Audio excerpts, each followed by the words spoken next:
All right, hello everyone, and peace of Christ to all of you. Today we have a very important topic, so please invite your friends and let us see how Muslims they can answer this. We have a Muslim actually. He wanted to call me, and I told him to call me in a few minutes from now, so he will be with us soon. Please invite your friends, and I hope the timing is good for many of you. We changed the timing a little bit. We are doing it earlier, so those who live in east of Asia they can join us. Look like the gentleman is calling. Hello. Hello. Yes. Hello. Assalamu alaikum. Is it Christian Prince? Yes, this is a Christian Prince. How are you?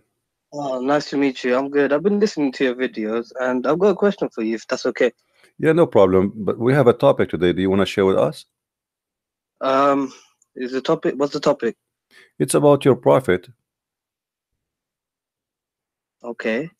Oh, you know, in Islam, who is the one who make decision? Is it Allah? Is it the prophet? Who? Allah. Where you get where you get this from? Does it say does it say really that Allah, or it says that Allah and Muhammad is the one who make decision? Oh, you're talking about the verse, if Allah and the Prophet make a rule for you, it is not for you to question it, just obey and follow. Okay, so maybe he's making the Prophet authority for the Muslims. Why? But ultimately for the universe is Allah. Yeah, but why? how the verse says that if Allah and the messenger they make a decision for you, you take it as it is, as you said. Who is Muhammad to make decision for the believers? He's a prophet, no? Yeah, but why you are putting the name of Allah He's with the Allah's name? messenger. Doesn't Because it becomes shirk, doesn't it, if you say like that? Yeah, it is shirk because you are saying it is Allah and the messenger. If they make a decision for you, okay? Yeah. Okay, how they make decision to you if only Allah is in control? Why Muhammad is associating himself with Allah to the point he and Allah they sit together, they discuss together, and they make a decision. When you say Allah and the messenger they make decision, you are saying it clearly. Like if I say me and you we made a decision, that's mean the people do understand that me and you we agree to do this, correct? Correct. Okay, so that's mean Allah and Muhammad they agree to do this. Who is Muhammad to agree with Allah? I mean, Muhammad is maybe Allah is giving him the message for the Sahabas, like say for example to make alcohol haram. He's told the Prophet, do not drink in stages, slowly. Okay, it has benefits, maybe not good, and then don't come with your prayers drunk, and then slowly. So the Allah and the Prophet they would talk to each other, and then the verse will be revealed. It's like whatever happened in Muhammad's life, the Quran is according to that. You see, the Muslim they always present to us that Muhammad and Allah they are in love. In love? He's Habibullah, the Habibullah, right? He is like Allah is in love with Muhammad. Yeah, Allah he's in love with Muhammad. And this is my question, Christian Prince, because I wanted to ask you this because listening to your other videos with the other sheikh, but he turned out to be a potato, because you asked him a question saying that is the word of Allah eternal, and he couldn't agree that if it's eternal is not part of his attribute. And then the other guy, my friend, they weren't really answering your questions, because the way you were saying it, it's like it does make me question Islam, because I'm now thinking that maybe Allah is a female. Well, I'm thinking about that too, because you see, because Allah and Muhammad they are in love too. I mean, if you look at the verse we are quoting together, and you agree that the Quran all over and Islam teach that Allah is in love with Muhammad, but not necessarily Allah is a female, but Allah maybe a male, but they are in love Muhammad and I read the Hadith Qudsi. You accept we in Islam Hadith Qudsi is from Allah, right? The Prophet he does speak of his own. Yeah. So it says narrated Salama, Hadith number 847. Wife of the Prophet said that God's messenger, may God's peace and blessing be upon him, said, the womb is a derivative of God that clings to the loin of the Lord and asks God for its rights. So what does this mean? Well, this is the, you see that in the old in before Islam, people they believe that the womb of the women, yes, Raham, It is Rahm, it is the womb of God. You know, like women when she but Rahma means mercy as well. So yeah, but this Arabic is a rich language. But this is by time. The Arabic is not really Arabic is a rich language, but Arabic is not really Arabic. Arabic is a collection of languages, but number one collection is coming from the Aramaic. Yeah. So the word Rahma, Rahman, is coming from the Aramaic. You know, and even the Christians they use that word, but doesn't mean anything. It's about it have a connection for the old days when the Aramaic they used to be pagan. Yeah, you know, it have a connection. But it's not farj, is it? It's not farj. It doesn't mean vagina. No, the rahma, the rahim is where the baby, you know, he's there. But you need to remember that in the old days, people they even the Arab, like the black stone is what even the tafsir says that the black stone was white, but the women blood. I read the Quran. I do not find the black stone in the Quran. It's not mentioned there. You know the verse? Yeah, but because this is, you see, this is something Muhammad later. If you notice, Muhammad, he was praying for many years toward Jerusalem, right?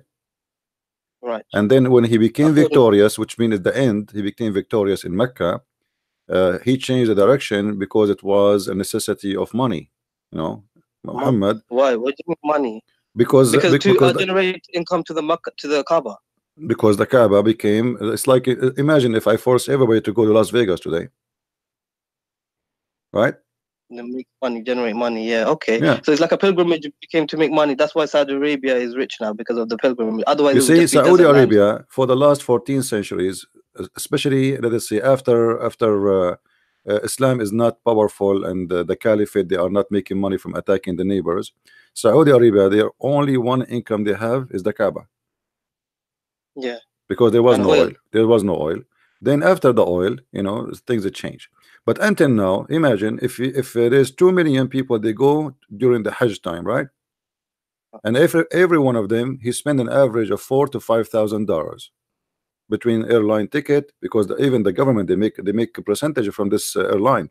So between airline ticket and between hotel and spending money and buying gifts.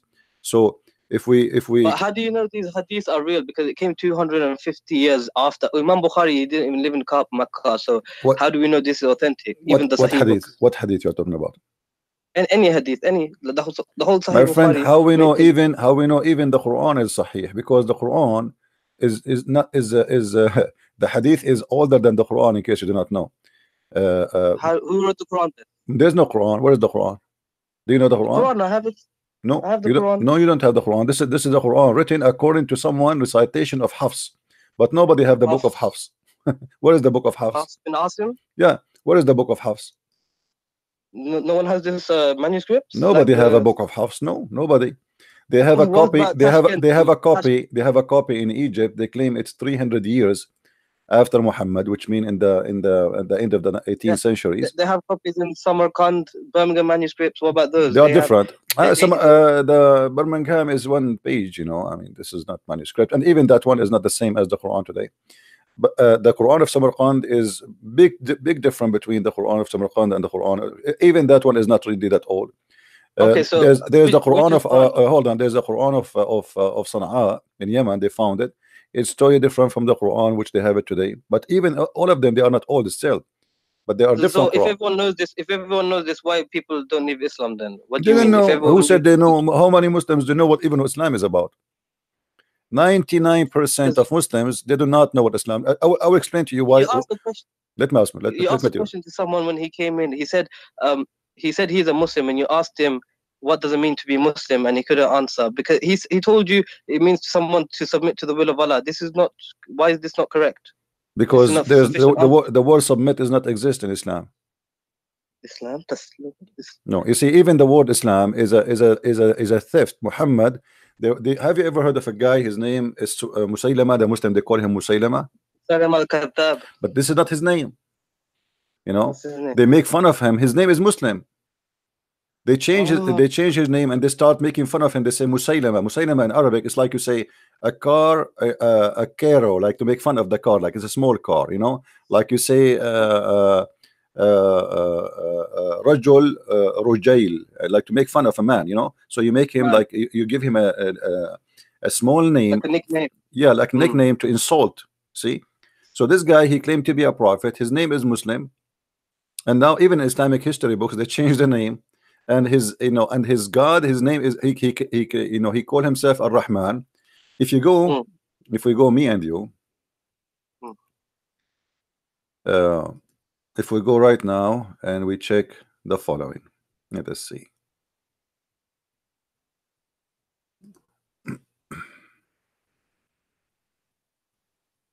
I don't have the YouTube open, so I cannot see. It's okay, it's okay, no problem, no problem, my friend, no problem. Okay, if we go here,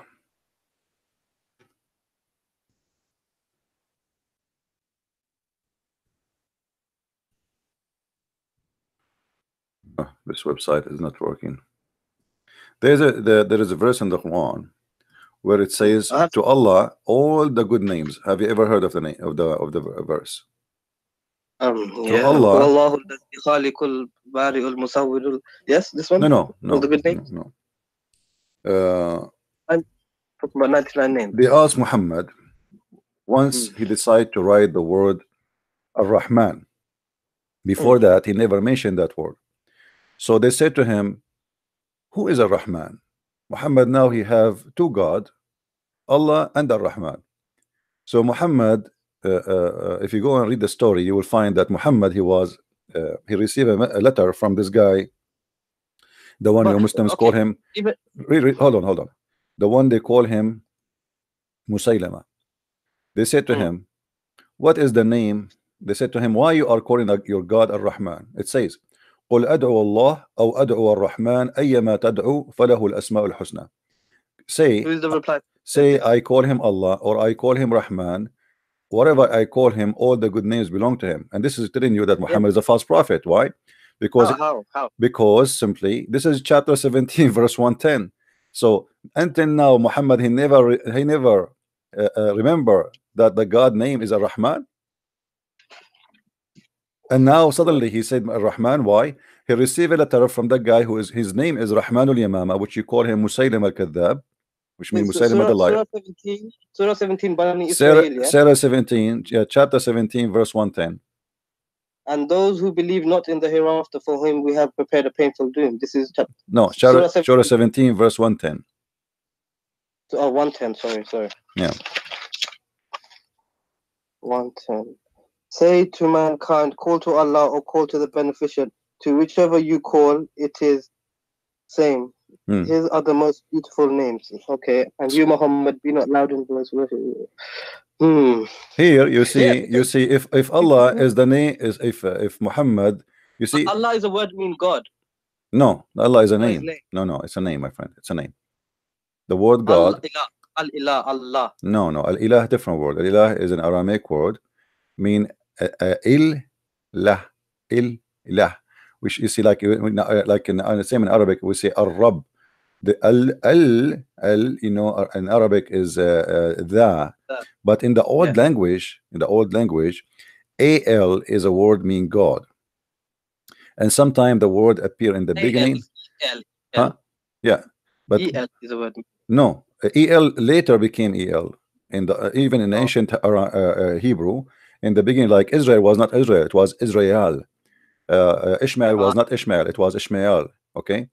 So the language evolved over time. This is what you're saying. Yeah, in the ancient Hebrew, it was al, not al. So by time it became al. But the name of the God of Islam keep the old word, the old Aramaic word, which al. So, but who is the pagan god of Islam? It was Hubal, not Allah. So how can Hubal? You see, Huba, al is the word mean God, same as Baal. You know, yeah. So. Al is a word inside the name of Allah, and that will lead us to al. And if you go to chapter 1 verse number 2, it says Alhamdulillah lillah. Okay, li in Arabic mean two. Lah is the name of your God. Did you ask yourself what happened to Allah? But you don't say it because. But you know Arabic grammar, this is how it is, isn't it? To connect the words. No. This is not, because in Arabic grammar you cannot take letters from a name. Doesn't matter what the grammar. So you're saying Allah means the La. My friend, if the name if it's a name, all of it is a name, you cannot take letters from it. There's no grammar can change it. You know? True. Okay. Okay, you're right. Yeah. Because you can't. Yeah, but the letter J didn't exist in the Bible, but yeah, you say Yeshua is Jesus. It evolved No, like this. J. Okay, this is not a change in the name. This is making equivalent, like, because they don't have a letter, what they can do. You know, like you cannot say they cannot say Yeshua. As an example, in Arabic, I say Yeshua. In the Hebrew, Yeshua. Why? Because in the same like the same as any dialect, sometimes the scene appear as sheen. You said the name is the name. You said name is the name. You can't change the name. You no cannot matter change. what. No, you cannot So change. You cannot change. No, you cannot change. But this is not a change, by the way, because this is the same name. But Yeshua, Jesus, totally different. No, it's not Yeshua. Actually, it's Yeshua. You see, because you cannot pronounce it da'in, so they say Yeshua, Yeshua. But it is Yeshua. So some nations, they cannot pronounce the name because they don't have equal letter. Okay, makes sense. Like in the Arabic, no P in it. Like same time, like if you go in the Quran today translation, they say Isa, they say Jesus, right? Yeah. But there's no Jesus in the Quran. It's Isa, right? And if we ask who is Isa, nobody knows. We never heard of Isa. Isa ibn Maryam. Yeah, but we never heard, in Arabic, who's Isa? Not a single Arabic Christian. Isa. It should be Yeshu, isn't it? Yes. No, Isa is a wrong name. We don't know where Muhammad is coming from, but maybe Muhammad is trying to copy from the Greek, of Isa. So he trying to copy such a name from the Greek. But this is telling us again that Muhammad is a false prophet, because if Muhammad he chose, look, if you look at the Quran, you will see Muhammad he chose two Greek names, the Injil and the Isa. Okay, if Isa is a Greek name, okay, why? Because the Injil is a Greek. It's a Greek book. Yeah, but Muslims, they believe that Isa was sent to the Hebrew. Yeah, but the Old New Testament was written in Greek. No, my friend. Yeah, but no. Hold on. Not the Old Testament, the New Testament. The Old Testament. But listen. But listen. Isn't it the Quran says to you that we never send a messenger except in the language of his people? True. Okay. And Muslims, they keep repeating that Isa was sent to the Jews. So how he sent to the Jews, yet he speak to them in Greek? Because he's just saying the book is name is in Greek, Injil, right? No. Okay, no, but the name. Have you ever heard of a name of a book in Chinese, but the inside is English?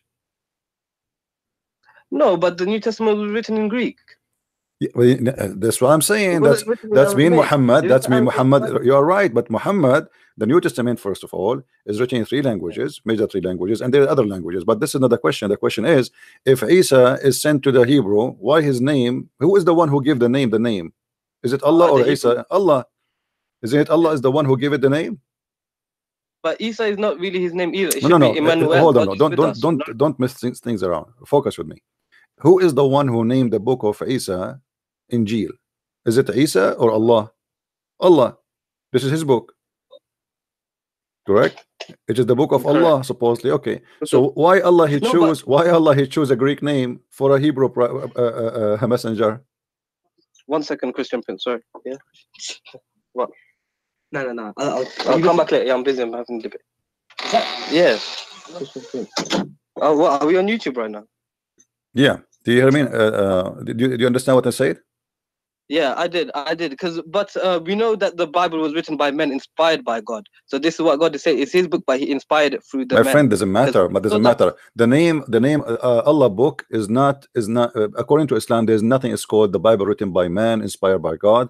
Islam believe that every word sent is sent by Allah, word by word.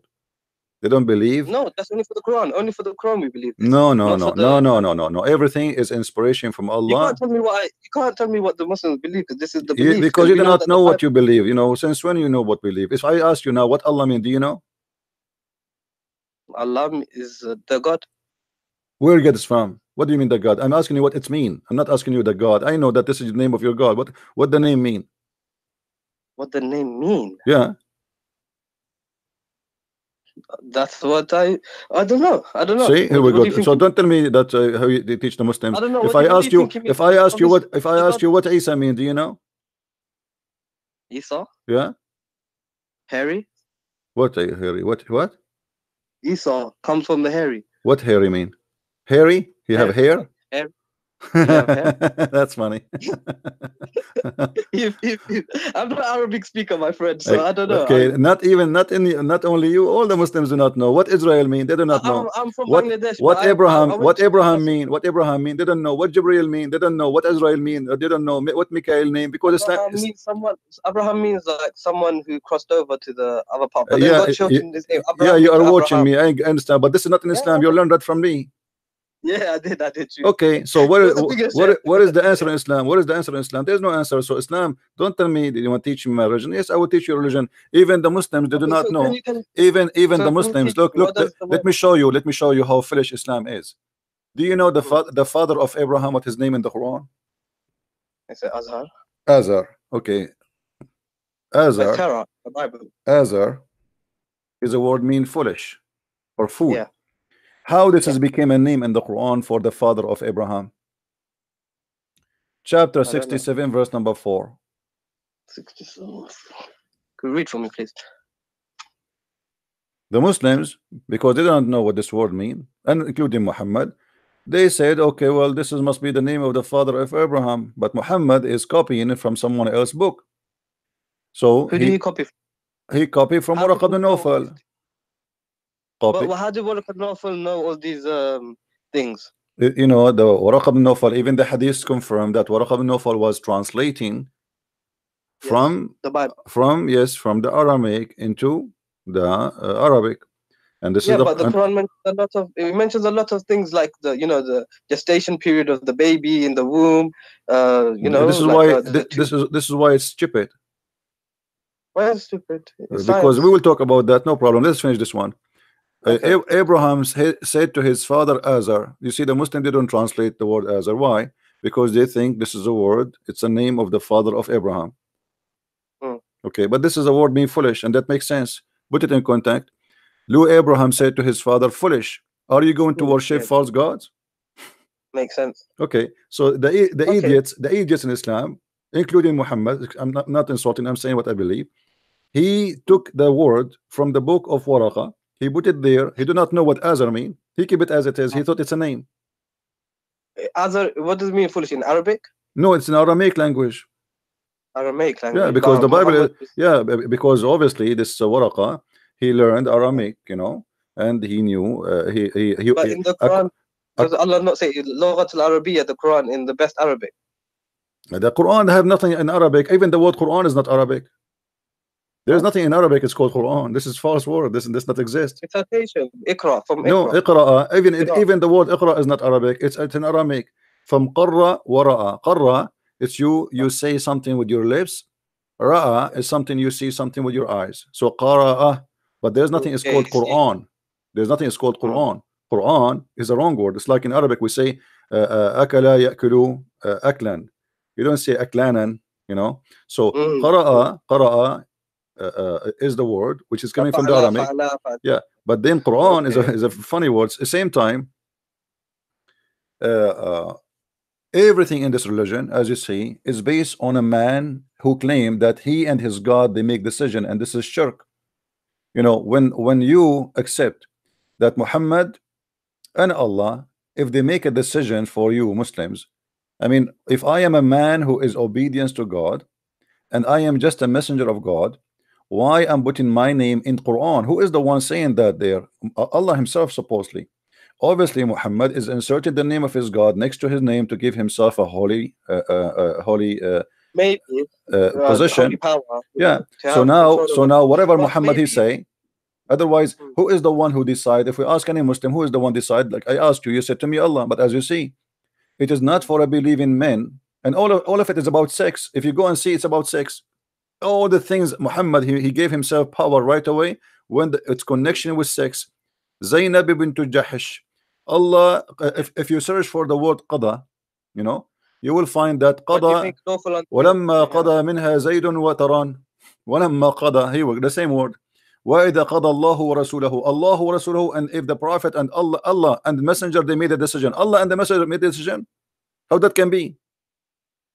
Okay, maybe like a king, he gives the order to his servant. No, my friend, it says no. It says Allah and his messenger have decided a matter. You see, if I am a messenger, I don't decide. That's true. But here it says Allah and the messenger, they decide the matter. So how Allah can be God and Muhammad is a prophet? Obviously both of them, they are God. So did God and Jesus not agree upon each other? You know, when Jesus was in the Garden of Gethsemane and he's asking, Lord, Lord, take this cup from me, whatever, and then no, it's not. You see, okay, let me ask you about this. You see, we as a Christian, we believe in the Trinity, and Jesus here, you know, always Jesus, when he is on earth, he called himself the Son of a Man. But we know that in Christianity and in Islam, Jesus is a son of no man, correct? Correct. Okay. Yeah. But he called himself the Son of a Man, which means while I am in the flesh of a man, is a title. Son of Man as a title. As a description of his format, that he's in the flesh. He's in the flesh. Okay. Yeah. But he is the son of no man. So always he speak about himself in such a way. But in the same time, he say that everything I have is given to me from the Father, and he confirmed that he is obedient to the Father. So yeah, but my father and your father, it's the same. No. Even that one, because Jesus here is speaking to them. You see, we believe that Jesus have two nature in the same time, the nature of a man and the nature of God. So the Messiah, 100% listen, and 100%. Yeah, listen. It doesn't illogical. When the Jews always they talk to him, if the Messiah came to me and he's a man, I'm not going to understand what he's saying to me by saying to me I'm God. You know, like, he's a man. I mean, I see a man in front of me. So what do you mean you are? You know. So in order to present himself in a way which Muslim people will not go in chaos, because you know he will get killed in the first day if he says I am God. I mean, immediately. But he did get killed. He got killed. He got killed because he was, you know, it's a mission. You know, he have to finish it. And when the mission is not to die. The mission is to deliver what God is about to teach us, and he did. And this is why in the cross he said it's completed. It's complete. So if Jesus didn't die on the cross, would it still be okay for Christianity? You see, it's Christianity. Christianity is not based on the cross only. The Christianity is based on Jesus. So if he die or not, that will not really change much, except that we believe that anything Jesus he did it for us. So the cross happened, so the cross happened for us. He came to the earth, he came for us. He healed the people to show us his power and his ability. He came 2,000 years ago. You know, for us right now, that's back in the past. It's an instance in the past that happened 2,000 years ago. Still until now, my friend, still until now, there's tons of miracles happening in the name of Jesus, and they are real around the world. And me myself, I witnessed some of them. So we have God who do not need witnesses, for he witnessed for himself. Not the same as Muhammad. No witnesses at all. Even the angel came to him, nobody saw the angel. A guy, he came to Muhammad, he asked him a few questions, he left. After he left, Muhammad, he said, do you know who's this guy? They said, who? He said, this is Jibreel. I mean, what a joke. So how did these people not see this man again and then say, oh, you're Jibreel, or trap him? You know, there would have been another story. Well, in the hadith, they saw him again. You know, there's Muhammad, he fabricated stories, yes, and you know, Muhammad, he got busted. So how would you not be found out if he's lying so much? Have you ever have you ever have a guy, his name is Dahi al-Kalbi? Never. Dahi al-Kalbi is Jibreel. Dahi al-Kalbi is the same guy. Muhammad, he sent him to the king of the Roman in Jerusalem to carry his letter. He was the most handsome man in Quraysh, and he was the boyfriend of Muhammad. Here we go. Read with me carefully. It says that Dahi al-Kalbi, that Jibreel come to Muhammad always. Where's this reference? Where's this coming from? This is Sahih. This is Sahih al-Nisa'i. We can show it from the Bukhari, no problem. It's all over. It says, I don't know him more than any among you. That was Jibreel, peace be upon him, be upon you, who came down in the form of Dahi al-Kalbi. Now, if you go and search the books, you will find that Aisha, she was jealous from the al-Kalbi and from Salman al-Farisi, both of them. Aisha, she said that Dahi al-Kalbi, Muhammad, he never say no to Dahi al-Kalbi, and it was always he received him with a smile, but yet he say no to my father, which means Abu Bakr, he come to her house, Muhammad, he might say I'm busy, tell him to come later, but no way he will say I'm busy to Dahi al-Kalbi. Okay, so maybe they had a special friendship. Special friendship, very special friendship, and even after the middle of the night. we can't jump into without proof. You cannot say this. No, I can, my friend. I can. You know, Muhammad. Obviously, there is a proof. No, there is a proof. There's a proof. There is a story. I should find it for you. Where Ibn Abbas, he entered the house of Muhammad, and he saw it. It says in the books that he found it in a meditation position or situation. Meditation situation, but didn't describe to us what is that. And then the guy right away he left when Ibn Abbas was a kid, you know. The guy he right away he left. So Ibn Abbas he said to him, "Is that Dahya? He was with you?" Muhammad he said, "Yes, he looked like Dahya, but this is Jibril." Now you tell me why first of all Jibril is coming in the look of this guy Dahya. I mean now we will have two people in the street, so people will be confused who is Dahya and who is Jibril. So Dahya now, if you want to Dahya now, he can play a scam anytime. He can say I am Jibril because the prophet he confirmed that Jibril comes in his image. So if Jibril does choose to do that because maybe he doesn't want to scare the Sahabas to give Prophet the messages, why not? Why is it not possible for him to do that? Allah is possible to change the form of Jibril to make Dahya Kalbi to talk to. But why a guy he is next door neighbor for you and he is the most handsome man in Quraysh? Why? And the man who come always to Muhammad anytime. You see Aisha, when she mentioned that Dahya he come always to Muhammad, she did not say Jibril, she said Dahya. So she's always talking about the same person who is Dahya, that always is welcome in the house of Muhammad, and Muhammad never said to her, no to him.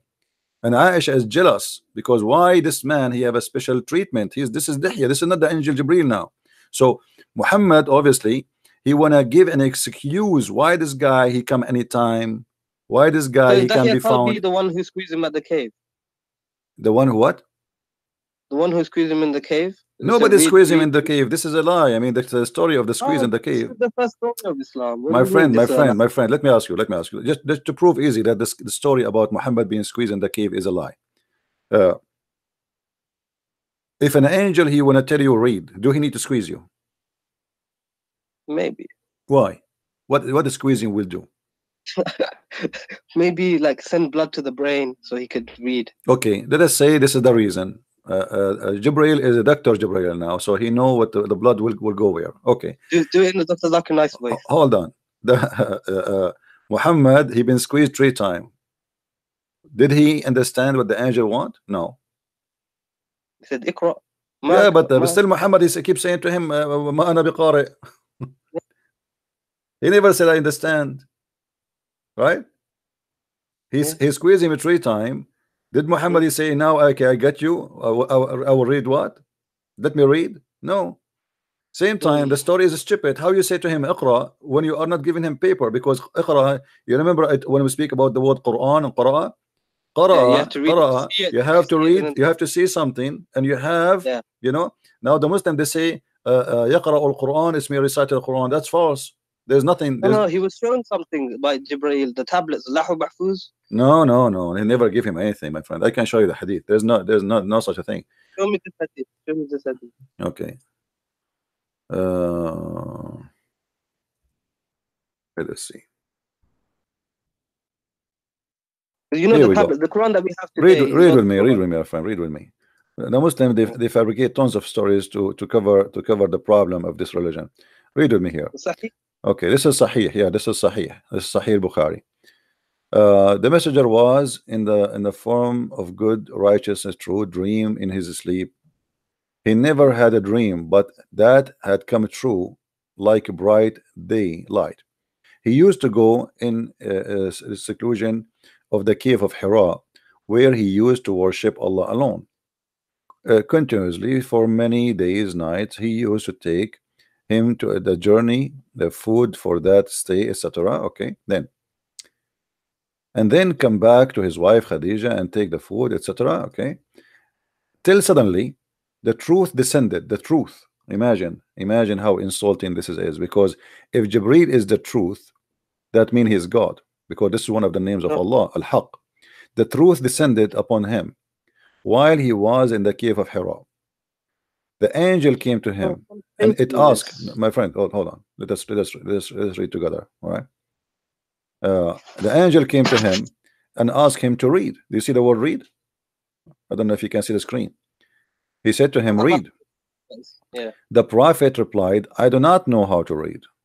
The prophet added, angel cut me forcefully and pressed me so hard, and I could not bear it anymore. Then he released me again and asked me to read. And then I replied, I cannot read. Huh? Ma'ana biqari means I cannot read. Well, according read? according to the Muslims' understanding, which is very funny and very stupid, sorry to say, Muhammad, I believe he was not saying I cannot read. I believe he was saying read what, you know? Yeah, read but, what? Yeah. But as long as what the Muslims believe, we have to go with it. What we can do. No, this is the scholars. Scholars are infallible. They're not infallible with they're no ma'asum. No. You see, the problem is your prophet. He don't talk. He do poo-poo. Each time he say something, he destroy everything. Muhammad, he said that tajtami'u ummati ala batil. He said my nation will not agree upon something. It's false. And now the scholars, they use this as a scale. So they say as long the majority agree that this is what is meant, that's mean we are right.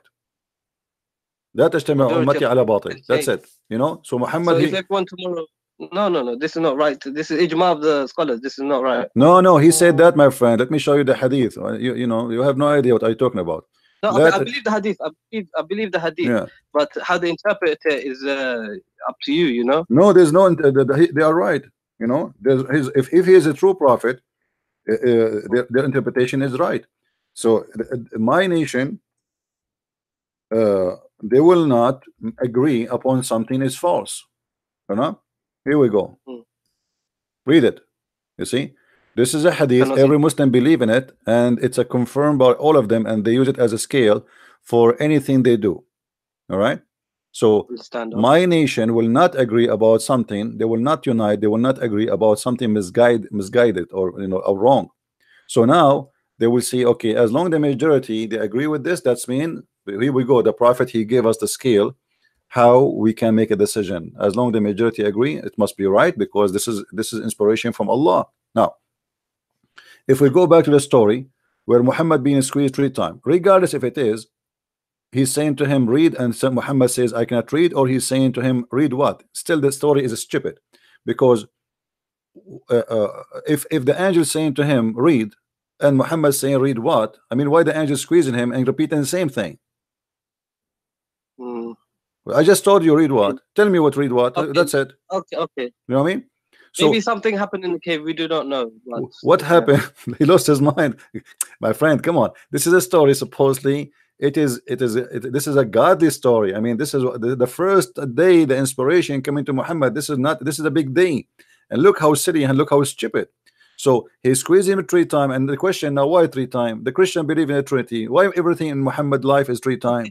So when Jesus was first baptized, listen, when Jesus was first baptized, and it says in the gospel, he heard a dove coming down from heaven and a voice from the heaven saying, this is my son, you shall blah blah blah. So if everyone heard him, everyone should believe that this is Jesus, but no one heard him, because in Mark it doesn't mention that. It's only in the later gospels of John it mentions that. So you can see that the Bible is not really my friend. No, my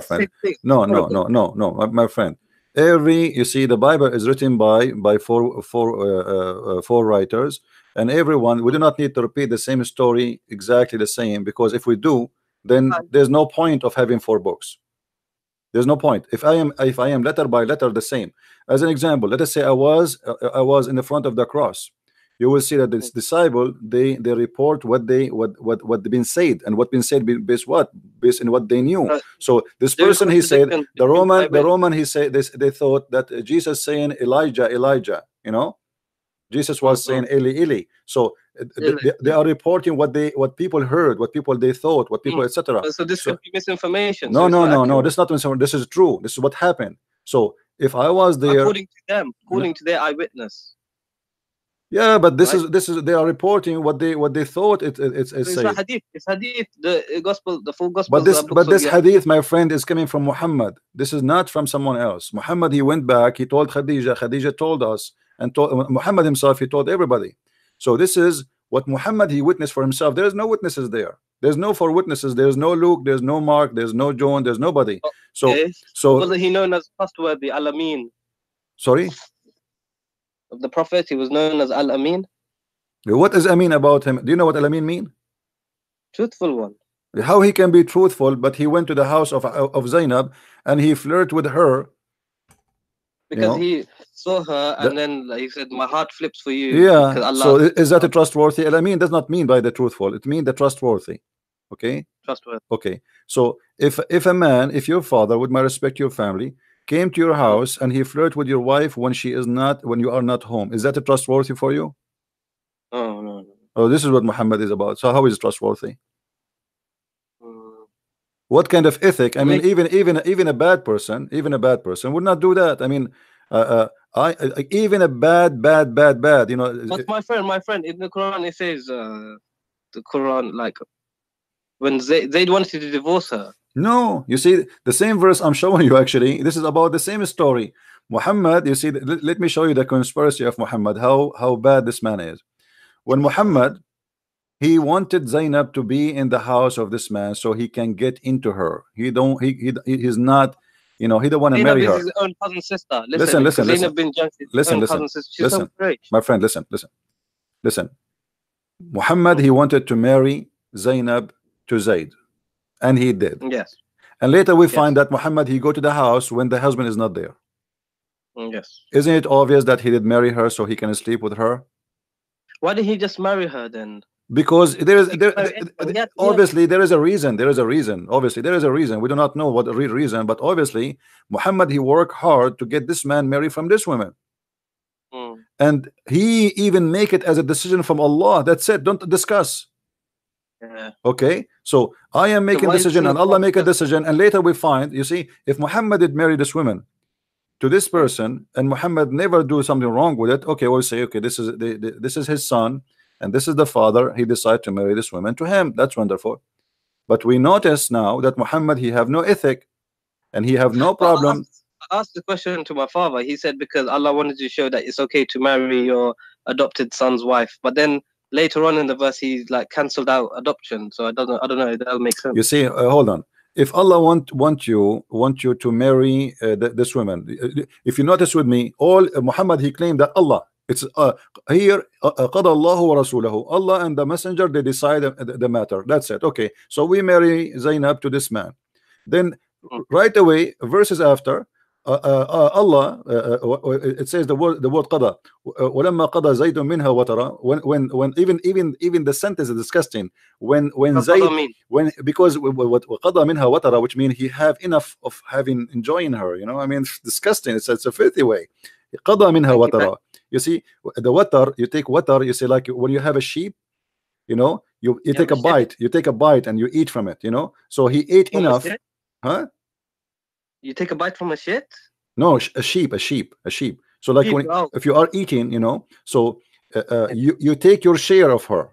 You take your share of biting, you know. And here is about sex. Yeah. Okay. So now he have enough sex with her. So now he and if you read the verse, it's very, very stupid, because Allah saying Muhammad saying to the man, why you want to leave your wife? But the guy an hour ago, he was in the house of the man flirting with the wife. I mean, this is hypocrisy. Imagine I was in your house flirting with your wife, and then you come to me, says, hey CP, I want to divorce my wife. I say, no man, keep her. But Zainab, she wanted Muhammad though, because she agreed to my divorce. Friend, Zainab, obviously she is a whore. She is with him in the bed from the beginning. She for sure Zayd is a slave. Muhammad is the king. If she liked him, then why wouldn't she just marry him first then? Because he forced her. That's it. As you see, she don't dare to say no. Her family cannot say no. Nobody can say. He said, look what it says. إِذَا قَضَى اللَّهُ وَرَسُولَهُ أَمْرًا. That's it. Don't discuss. If Muhammad and if Allah and the messenger, they made a decision, don't discuss with me. Then we can't discuss this then. Nobody can discuss. That's it. It says Allah, when Allah and his messenger have decided a matter, everyone should obey. That's it. You cannot say no. You can't question Muhammad. You cannot question, and not only that, he attached his name to Allah. So now we have two names together, and both they cannot, you know, separate it. So the second, and there is tons of verses in the Quran says وأطيعوا الله وأطيعوا الرسول. You know, obey Allah and obey the messenger. That's it. So if Muhammad he says, but how do you obey the messenger? You have to obey the Quran because that is the message. No, because there's many things in the Quran against what Muhammad said in the Hadith. Still Muslims they follow the Hadith. قل أطيعوا الله وأطيعوا الرسول. Chapter 3 verse number 32. Chapter 3 verse 132. You know, it's all over. Chapter 4 verse 59. You know Mufti Abu Laif? Mufti who? Abu Laif. I don't know who's this guy. YouTuber Mufti. So he says Maliki, and we don't have to accept all this hadith. We can reject Sahih hadith. So it's no problem. My friend, this is a lie. Because no, this is a lie. Because here we go. Just to get ask him to come and debate me. You see, I'm talking to you with my respect to you. I'm talking to you with your level. Get me this Mufti, and I will make him shish kebab. Because the second you say you can refuse Sahih hadith and anything contradict with the Quran, it means you have to delete all the hadith, because all the hadith is against the Quran. All the hadith is against the Quran. Let me tell you why. What the Quran speak about how Allah he taught mankind through the pen. By the pen. The Muslims, this guy he believed, your Mufti believed that Muhammad was illiterate, correct? No. Actually, he says that Muhammad could read and write because according hold on. to Muhammad he can, even that would be a problem. Let me show you why. Because if Muhammad he couldn't read and write, then still Allah have to teach him by the pen. Did he give him anything by the pen? No, that's surah. No. He gave this الذي علم بالقلم, chapter 96 verse number 4. الذي علم بالقلم علم الإنسان ما لم يعلم. Okay, did Allah taught Muhammad anything by the pen? He taught mankind through the pen. No. You see. Hold on. Taught mankind. He did not taught Muhammad. So all the mankind they live by the pen. Why? Adam he was Adam he was born or he created. He know how to use the pen. The pen have nothing to do with Allah or any God. This is a lie, because simply God is not the one who created the pen. What is the first thing Allah created? Did Allah give us? But this is his pen. Did he give us a pen? No, mankind made this one. This is not literal, my friend. So no, it is because we say Allama al-insana bil-qalam, he taught them by the pen. Then he should send us a pen if this is his pen. And by the way, why Allah have a pen? Oh, you're being silly. Hold on. Why Allah have a pen? To write down the destinies of all everything. That's funny, isn't it? The Quran says like if Allah wants something to be, he said be. What do you mean to write the destiny? Why he need to write it? Kun fayakun, that's when he creates. My friend, no. And this is my challenge to you. Show me one thing Allah created by saying be, and it was just one. Just one. I will give you 10,000 years. if you see how sure I am, I will give you 20,000 years. To show me one thing, the heavens and the earth. But he did not create it by saying be and was. Let there be light. It took him. No, this is the Bible. You are mixing things up in the Bible. God, huh? Same God. No, don't mix things up. In the Quran it says is the God of Abraham, Ismail. My friend, this is shish kebab. I can say I am God and I am the God of Abraham. Well, who does it? Okay, but okay, anyone can say anything. Okay, no. What is? There is no way, my friend. If we have the same God, we should have the same heaven at least. Have you ever heard of a guy? He have a heaven full of women and vagina, and the other one says there's no marriage and there's. In heaven you can have anything you want, bro. No, this is false, because this is stupid actually to say to have anything you want. But if somebody is a gay, what if somebody want to have sex with Muhammad? Then they can. That's wonderful. So Muhammad now is bending over and people are lined up to do him. But Allah wouldn't let that happen. Allah wouldn't let that happen. No, you made the promise. You said whatever you wish. The second you make a promise, whatever you wish, this means whatever you wish. Why would you want to have sex with Muhammad in prison? My friend, the second you say whatever you wish, you have to keep your promise. If I say to you, go inside my house. Hold on, my friend. Let us be honest here. If I say to you, whatever you wish, go inside my house and you pick it up. Have whatever you wish. And then inside my house we have my wife, and I say, okay, I want to have her. I just told you, I promised you that whatever you wish, that's it. Yes. I should say whatever you wish except this and this and this. But I told you whatever you wish. That's it. So this is madness. In the same time, the Quran says stupid things, like as you said, you said to me, and I said, let us talk about this later. You said the creation of the baby, right? You said science, the creation of the baby. Okay, let's talk about that. How the baby is created in the Quran? The Quran, nutfa, the drop emitted between the backbone and the rib, and then it goes inside the formation. Okay, first is closed, clot, a leech like thing. Then it's closed with flesh, then bones, then it's formed in it with the soul. Yes. So I can't remember the verse exactly. So is that correct? Generally, yes. But generally? Not accurate, because it says the bones first, then the skin. But this like how did they know this? Like gestation period and all this. What is station? My friend, this is no station here. You see, in order to understand what Muhammad is talking about, you have to go and read what Muhammad explained the verse. So Muhammad, he speak about that. So if we go now into the hadith and we search, we just do the tafsir say.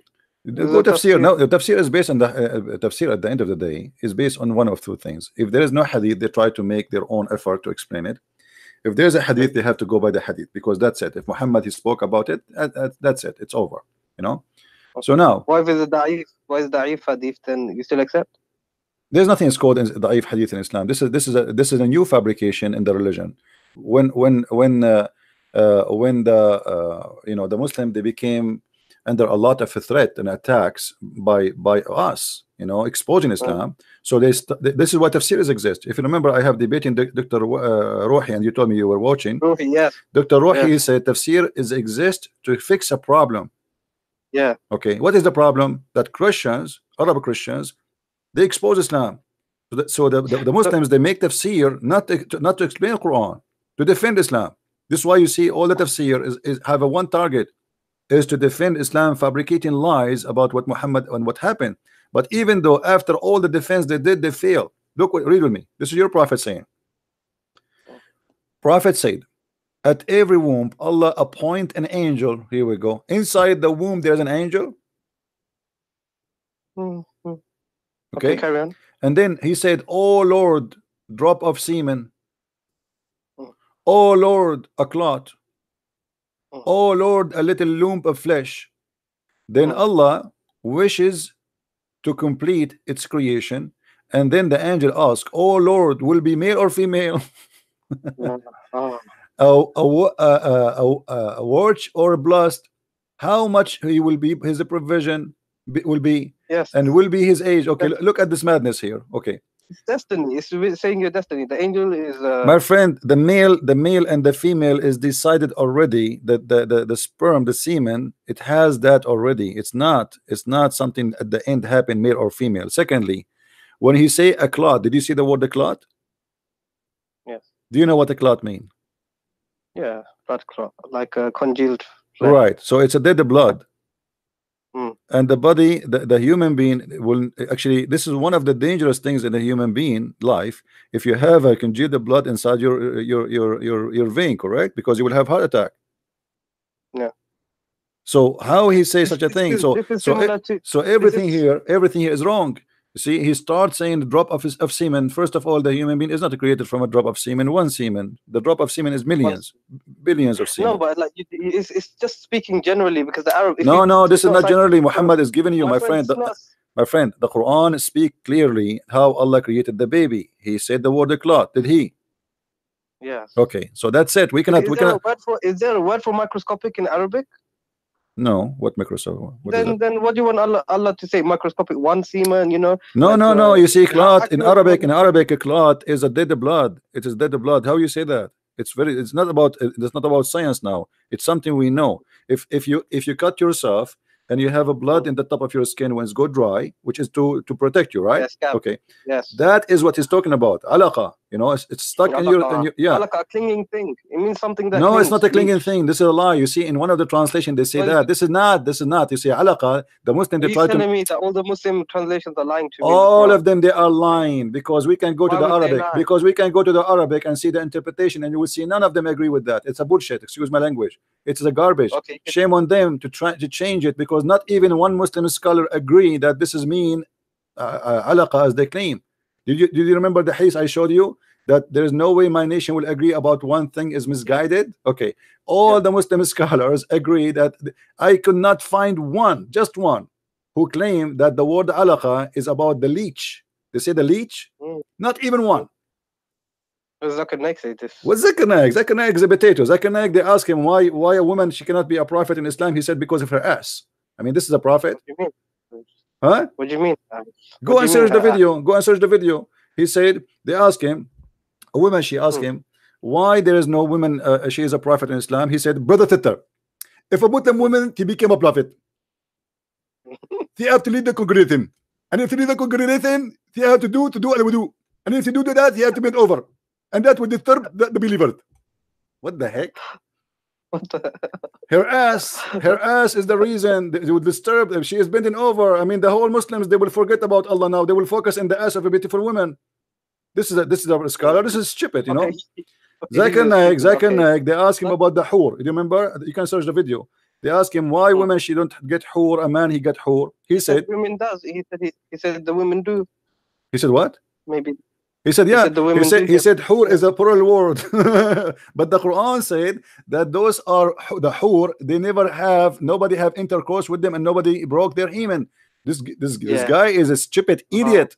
You know? You call him a scholar, but those, my friend, he's not a scholar. He's a da'i of Ahmadiyya. He is a donkey. But the Muslims, they clap for anyone say anything good about Islam. Go right now. Go right now. Open, my friend. Let me advise you. Go right now and start making videos of defending Muhammad, and you will see how much you will be supported by Muslims. Just say anything, any crap. The Muslim, they will support you. It doesn't matter how much stupid what you said. Like the same as Muhammad hijab. The guy he was debating with David Wood, he told him Allah he pray for, you know, the guy he said Allah he pray for, not to, as if it's make a difference. So I talked to my uncle about this. So salah, it could mean like to give blessings. No, my friend, no, my friend, no. Salah does not mean blessing. Even the donkey himself, he made a video saying that the Quran says that that Muhammad yusalli alaykum. Okay, yusalli alaykum, he said this is the same, it's the same exact word. We go to the interpretation, we find that yusalli alaykum mean he supplicated prayer to Allah to for you. So he said no, my friend, see, here we go, you mentioned different word. The word dua is different from word salah. Salah is something, dua, even if you say dua, imagine Allah he's making dua. You know what dua? Oh, true. Who is he praying to? Right. So when he said that he prayed for, not pray to, he became a certified donkey, because you just admitted that your God is praying to someone. Who? He prayed to who? You know, like if I say to you, pray for me, you are not praying for me as God, but you are praying for God. Allah and his angels send blessings. That's the translation. That's a lie. That's a lie, my friend. Because here we go. Let me show you. Just to show you how Muslims, they lie to each other. They've tried to fool you. Because I've been studying for many years now, and you know, I do have debates with everyone, but like, I came across your videos. My friend, you are I think you are leaving Islam very soon if you did not leave yet. If you go to the you know, you sound a smart person, and you are not a donkey who like to be a donkey, because some people, they choose to be a donkey. Let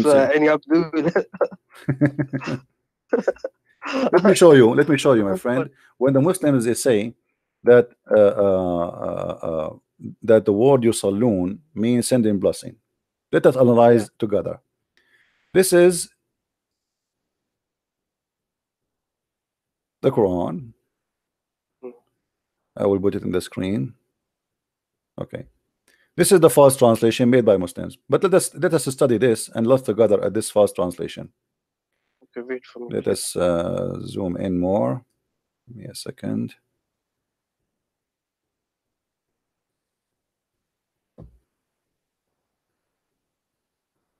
All right.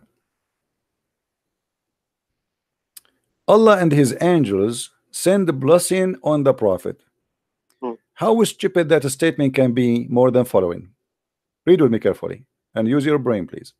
If Allah he sent a blessing to you, my friend, do I need the blessing of the angels? Maybe it helps. What help? If Allah is God and he blessed me already, what the angels can do more than what Allah can do? because the angels can protect you as well. You No, know, no, my like, friend, the angels are toys in the hand of Allah. They are just servants. So that's it. If Allah but blessed they me, visit our house, my friend, like, you know, if the I am angels visit. God, and I say I protect you, who can kill you? Nobody. If I say I bless you, who need to bless you after me? Nobody. No, because Okay, even when I say to you, listen, when yeah. your mother, she say bless you, my son, is she really blessing Mm. you? No, she is asking God to bless you, correct? All right.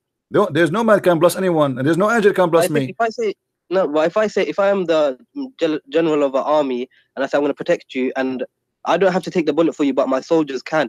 And so Allah, the angels are Allah's soldiers, so maybe they are used to help. You know, you My can see it friend, like this. look what it says. This is we have to focus on the word blessing now. It's not about helping. That's it. The blessing is our blessed. The blessed is not an action. It is an order. If Allah is God, He say if you want something to be, it's going to be. That's it. There's no What is addition blessing? to What is add. blessing? What is blessing? Huh? What is blessing? The blessing, it's mean According whatever you do is going to be good. Whatever you do, your life is a good life. You will be a person. You have the support of God, that whatever you do is going to be blessed, is going to be wonderful, is going to be amazing, is going to be good. So that's it. Don't you If think God Allah is made a blessing you? decision, if Allah made, let us make it simple for you. If I am a king and I decide to give you, I say to you, give him all the wealth. Do I need the angels or my ministers to give you the wealth? Because I am the one who gave all the wealth to you already. I decide their decision will not make any difference. Who are they? They work for me. So he gave him all what he needs. So what the angel would do, and look what it says here: Allahu wa malaikatahu, Allah and his angels send the blessing, which means both of them, they are doing the same action in the same time. That's stupid, because that means that the angels and Allah are equal. And that's mean that Muhammad needed both the angels and Allah, which mean Allah is not enough. Same. No, maybe because the angels just follow Allah. So if Allah is giving the blessings, the angels will follow Allah. No, it's my obvious. friend, the angels don't follow Allah. The angels obey, and that's it. Obey, and there's nothing to obey here. That's it. So Allah is telling the angels to send blessings. No, Allah my is friend, obeying. how they can send the blessing if this is if he blessed him already? What blessing they will send? You have a warehouse, okay, open the warehouse and then bless him. He just blessed him. That's it. You're blessed. That's it. If Allah wants something to be, He say be, and that's it, right? So, but this is here. When Allah He mentioned that word, by the way, it's about the creation, creating something. He say be is going to be. But now let us say, based on that, if Allah want Muhammad to be blessed and he decide to be blessed, who need the angels? And look, the madness continue. It says, oh, who you believe, send ye blessing on him. Look, oh, it's not only the angels, it is the believers. And then and salute him with respect. So look what happened now. Muhammad became Muhammad became the center of the earth and the center of the universe. Everybody in the universe, Allah. What is Muhammad really? It's a title, means the most praised one, right? Right. This is why, because he's God, because he is God for the Muslims without knowing. So Muhammad now is a center. Allah is here, sending a blessing as they try to fool you with the blessing word. No, but I think maybe Muhammad became bad later in his years, because he said if Muhammad speaks a lie about Allah, Allah will cut off his aorta. And then when he died, he said this. So maybe at the end, let me show you how that can be impossible. Because if Allah blessed him, Allah knew the future, don't he? Yes. Okay. He blessed somebody. He is not. He chose somebody is wrong. He chose somebody. He don't know Muhammad. Then if Yahweh, if Jesus is God, why would He allow Muhammad to do this and lead so many? The Bible says Muslims the Bible says the sun will raise upon the evil and the good. That's it. You know, God, He allowed Satan to exist. He can destroy him. So that's it. You see, when the Bible says God, He even created evil, what He meant? He created angel, but that angel turned to be Satan. But God, He gave a free will. My friend, no, we don't believe in jinn. There's nothing called jinn. This is one of the fabrication of Muhammad. Listen, God in Christianity, He gave you free will. This is why Satan became Satan. But in Islam, no. In Islam, as you see, that when you are in the womb of your mother, He decide for you what you will be. You will be this, you will be that, you will be that, what you will be. So that's it. Male or female is the decision of Allah. Rich Everything or is a poor. decision. Yeah, but this is mean Muhammad, he cannot be bad unless Allah he wanted him to be bad. Yeah. Okay, so how Allah chose him to Everything be a prophet, and why Allah did not say clearly that Muhammad is bad? Where he said that? No, he said, ask forgiveness for your sins. You're fasting. My friend, that's the Muhammad here, because Muhammad is being busted. People, they say, how this guy can be a prophet of God? So Muhammad want to always make himself look legitimate. So Allah, he said to me, ask for this for your forgiveness. But did Muhammad ask for forgiveness? No. Yeah, he did. No, he did not. No, my friend, look what he did. This is a lie. This is always a lie. Do you know the story of do you know the story of the guy Muhammad? He killed him just because he prayed a lot. He wanted to kill him. No, tell me the story. What Go and get my book. Go and get my book and laugh. You will see that. You will see. You will see. Of Allah? Huh? Deception of Allah. Yeah. Allah. Which one? Yeah, deception of Allah. Yeah. Muhammad. He came. He saw the believers standing, talking. So they said, we're talking about what? They said, we are talking about a guy. He's amazing. He prayed non-stop. He is the best of the believers here. Muhammad, because he's a man, because he's a jealous man, as usual, he don't accept anyone to take his place, so he felt insecure. There's a person, there's somebody, he claimed that he is, or they claim that he pray better than me, and he pray more than me. So what I will do, I will get rid of him. So the guy, he said, and Muhammad, he said, do you claim that you are the best here? The man, he said, by Allah, I do. And then the man, he went inside the mosque to pray. And then he said, who wanna go and kill this guy for me? This guy was a Muslim? He's a Muslim, yeah. The Muslim, they are talking about him, how amazing he is. This is a false story, because why would a Sahaba that believes in the Prophet say, by Allah I do, to the Prophet? It doesn't make sense, my friend. My friend, doesn't make sense. I know it doesn't make sense. What is make sense in Islam? Nothing makes sense. You are right. But this is a story written by you, reported by you, witnessed by you, and given to us by you. So don't tell me it doesn't make sense. This is what by me. This is by the Muslims. Who I mean, Imam not Bukhari. Who is Imam Bukhari? These are no one. Okay, my friend, this is not my problem. You are the one. You tell yourself that question. Who is Hafs, the one you get the Quran from him? He's no one. Hafs not only. He's a liar. Hafs is a liar. He's a fraud. He's a thief. He's everything. Yet you take the Quran from him. No, because this Quran is all we have. We have Warsh as well. So we don't take Warsh. Why you don't take Warsh then? I take Warsh then, innit? Okay, we take Warsh, but all of them, they are the same garbage. I mean, it's the same garbage. The same. You know, we are just a change in the. My friend, we are just a change in the name of the donkey. Nothing more. You said the Quran says a flat earth, yeah? Because in your other videos I see that. Yeah, let us finish this one. We will go to the flat earth. Don't worry. Let's finish this one in front of us. So look here. The Muslim, they decide to cover the issue here, that the angels and Allah and the believers, all of them, they are praying, and Muhammad, they change it to send a blessing. That is the most. That is the most. Salawat. Tell me what does this Salah is a prayer. That's it. Communication. No. Contact. No. Salah is to send supplication to God. No, this is dua. Tell me, like, what does it mean, salah? To follow closely, the literal meaning, the literal root word. It's coming from the word sila, like you to make a connection with someone. But salah, but the second you say salah is not about connection with anyone.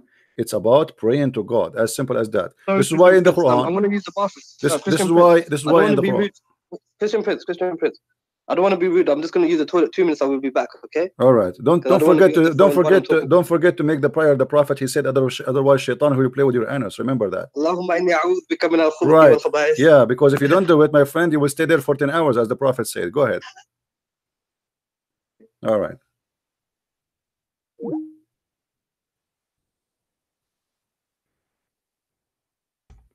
Who's next?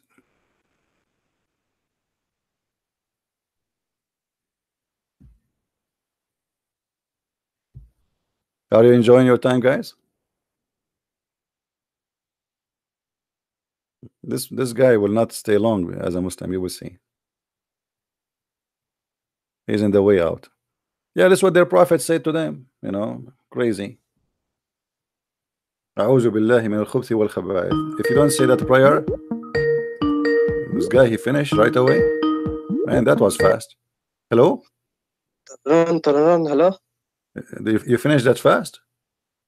Yeah, my toilet is just next to my room. Oh, alhamdulillah. All right. So now, my friend, the blessing, when somebody says a blessing, sending blessing, that is a stupid explanation, because if God blessed me, I do not need any blessing. But let me show you something, how Muhammad always involve everybody in any stupid story. Do you know this? Because you said salawat. Hold on. You said salawat means connection, right? No, salawat does not mean connection. Sila, connection. Salah mean a prayer always. This is why the Quran, it says aqimu salat. Aqimu. Establish contact. No. Establish the prayer, because prayer in Islam is a special action, involve physical action. Involve. No, don't argue with me. You know, I can prove it easy. So if we go in the Quran, it says chapter 6 verse number 72. Aqimu salat. Do you see it? I can't see the screen, but you could read the chapter 6 verse number 72. Establish the prayer. Okay. And this is mentioned again, you know, in other verses. Let us see. If we take the word salah, just to show you how wrong you are. Chapter 2 verse chapter 2 verse number 3. Let us read together. The Muslim translation, not mine.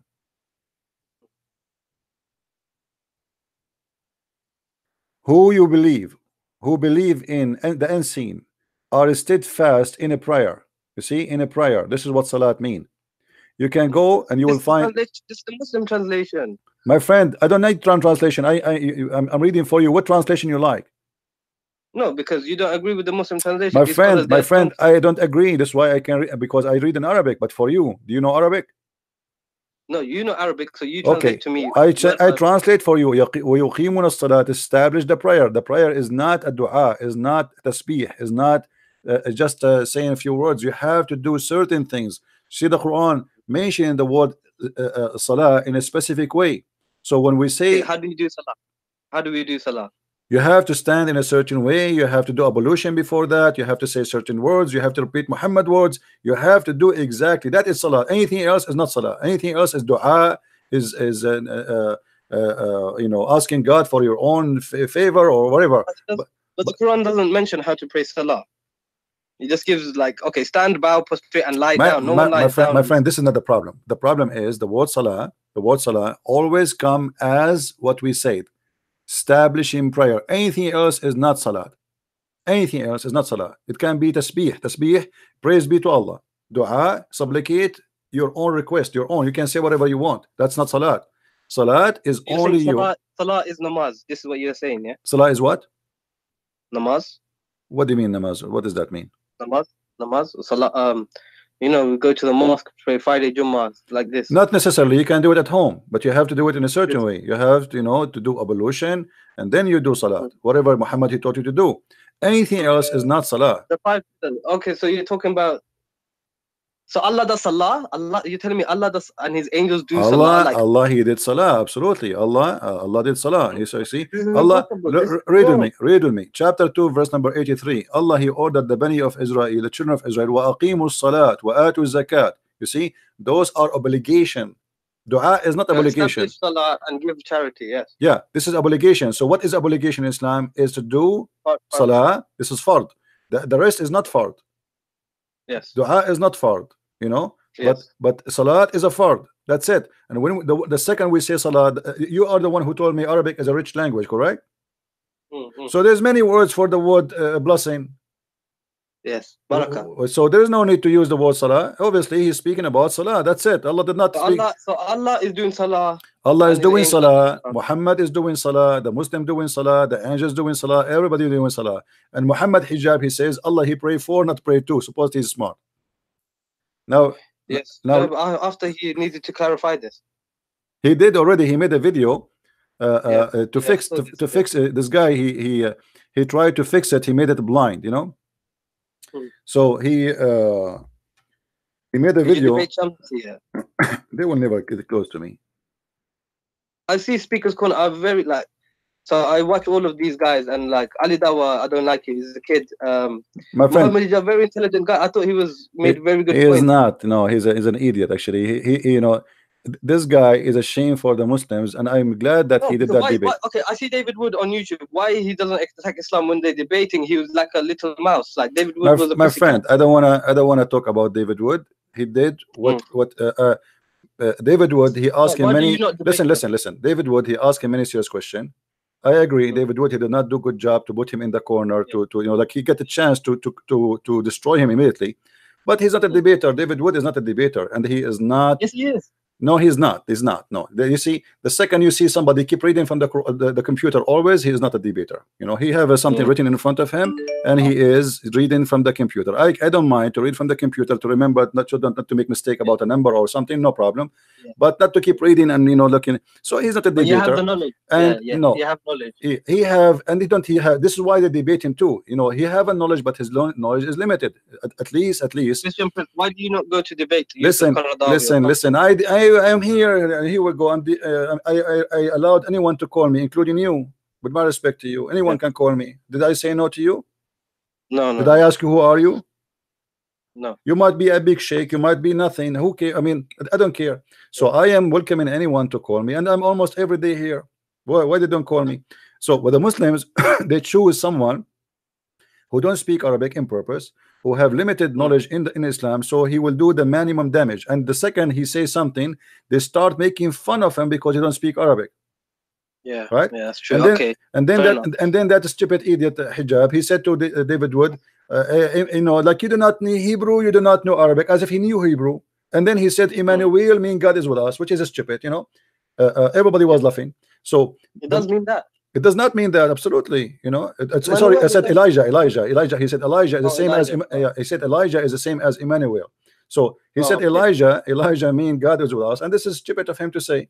So everybody was laughing, but David Wood there, he have a chance to laugh at him and say, look what he said. He said Elijah, this is stupid to say. And he said Allah is, but he was speaking in respect to the person. I don't know why. For me, if Muhammad Hijab was not very respectful.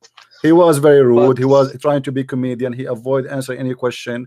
And the Muslims, he started with the Quran. I found that really annoying when he just started singing. And he started singing, and he started etc. And then he said, when he asked him, why you Muslims you collect the spit of the Prophet and you wipe your face with it, he said, okay, what is it? This is a childish. I mean, this is stupid. The guy, what is the answer? Is it true? Is it true that the Arabs fought over the poo of the camel? Yeah. The what? The daughter of the Prophet, the camel did a poo-poo, and then the Arabs fight over it. I don't know. There is stories about even the camel of Aisha. There's a video, you can watch it actually. A video movie. It's a movie made by Muslims about Muslims. I will try to find it for you. I made a video about it actually before. Maybe you can find it. Aisha, she have a red camel, and when her camel piss or poo-poo, after the camel move from his place, the Muslim, they rush and they jump over the poo-poo and they fight over it and they start sniff it and put it inside their clothes. And this is Aisha camel. This is not even the Prophet poo-poo. So it's like a cult. Read with me. In chapter 33, verse number 43, it says, "Huwa alladhi yusalli alaykum wa malaikatahu."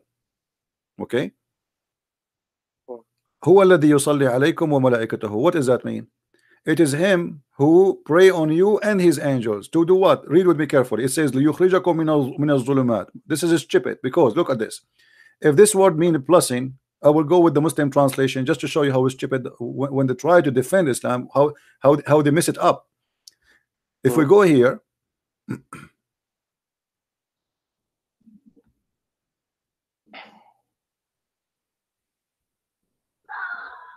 read with me. This is the Muslim fast translation. It is he, which means who is Allah, is who send a blessing on you, as do his angels, that he may bring you out of the depth of darkness. Look at this madness. Have you ever heard of somebody sending a blessing to someone he is in the darkness, and that may make him go out of darkness? That's stupid. It's like hope. No, but no. If I say you are blessed, you see, isn't it the Muslim? They say if Allah wants something to be, He say be is going to be. Okay. No, but it's not. It's a test. Life, like Muhammad was still. No, my friend. When I say I blessed you, Do Allah bless me right now? He's blessing me. Okay, is Jesus blessed? Is Jesus blessed? We see when we say the blessed God, because he is the blessing himself. He is the blessing for the world.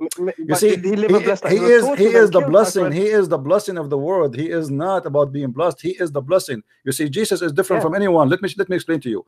Jesus is a miracle. Jesus is a miracle. God is a miracle. Jesus is the word of God. He is the word, and he's a man in the same time. Jesus is a blessing for the world. He is not the blessed. He is the, when we say the blessed God, for he is the blessing. He is the source. Like we say, the spring of a blessing. He is the blessing for the world. So he is a blessed, yes, because he is the blessing. But look here, my friend. No, listen carefully. You know, in the Bible, my friend, in the Bible, it says that God is not a man. God is not a man who lie. Yeah, God is not a man who and lie. we believe that God is not a man. Who told you that God is a man? Jesus is a man. What believe, my friend, you see, the problem Muslims don't use their brain too much. We believe that God became a man, not man became God. When you say God is not a man, that's mean God is not a man. Secondly, when we say that God is not a man, read the rest of the verse. It says God is not a man who lie. So they are speaking about that every man lie except God. God does not lie. Okay, Jesus never lied. Never. But when he said that I will come back in the time of the apostles, that I shall be with you and all that, and then he didn't come. Like, he is with us always, my friend. You see, the Muslims, they quote for us verses about the Holy Spirit. They say the Comforter. Have you ever heard of it? Yeah. Okay. Jesus, he said clearly that I will be with you in the Spirit. So Jesus, we believe in the Trinity. So Jesus go, he is with us. He said, every two of you mention my name, I will be between them, which means I will be the third. So Jesus, he is with us until the judgment day, until he come back again. Okay, so let me ask you a question. Hold on. Here what we see in front of us, that Allah is sending a blessing. May he take you out of darkness. How that can happen? How that can happen? May he? Yeah, what may? If I blessed you, is that a may? Okay. Let's make it simple for you. If I say to you, I will make you healthy, and then I say, so may you come out of sickness. That's stupid. I make you healthy already. If I promise you health, God said in the Quran he will not do any miracles. That's why God said he's not going to do no miracles for Muhammad. So, he's not going to show signs. But here what I'm trying to show you is not about a miracle. I'm showing you, if this is a blessing, how this can blessing be? This is not a blessing. Allah, he pray on you so you may go out of darkness. It's the same as any man. This is what the word here, they translate the word salah to blessing. Are you getting it? Yes. It's the same. I mean, pray for you so you may know the truth. So look what happened. Why would God pray? It doesn't make sense. Why would Muhammad say that God prays on him? He knows Arabic. Muhammad is Arab, so he knows Arabic. So why would he use the same word salah? Because you know the stupidity is there. I mean, should I make him smart for you? I don't know what to say. Okay, here Allah, he sent a blessing. This is not a blessing, this is salah, and the proof of that, so you may bring out of darkness. May, it's a wish, right? So here he made salah. I pray for you so you may. That makes sense now, right?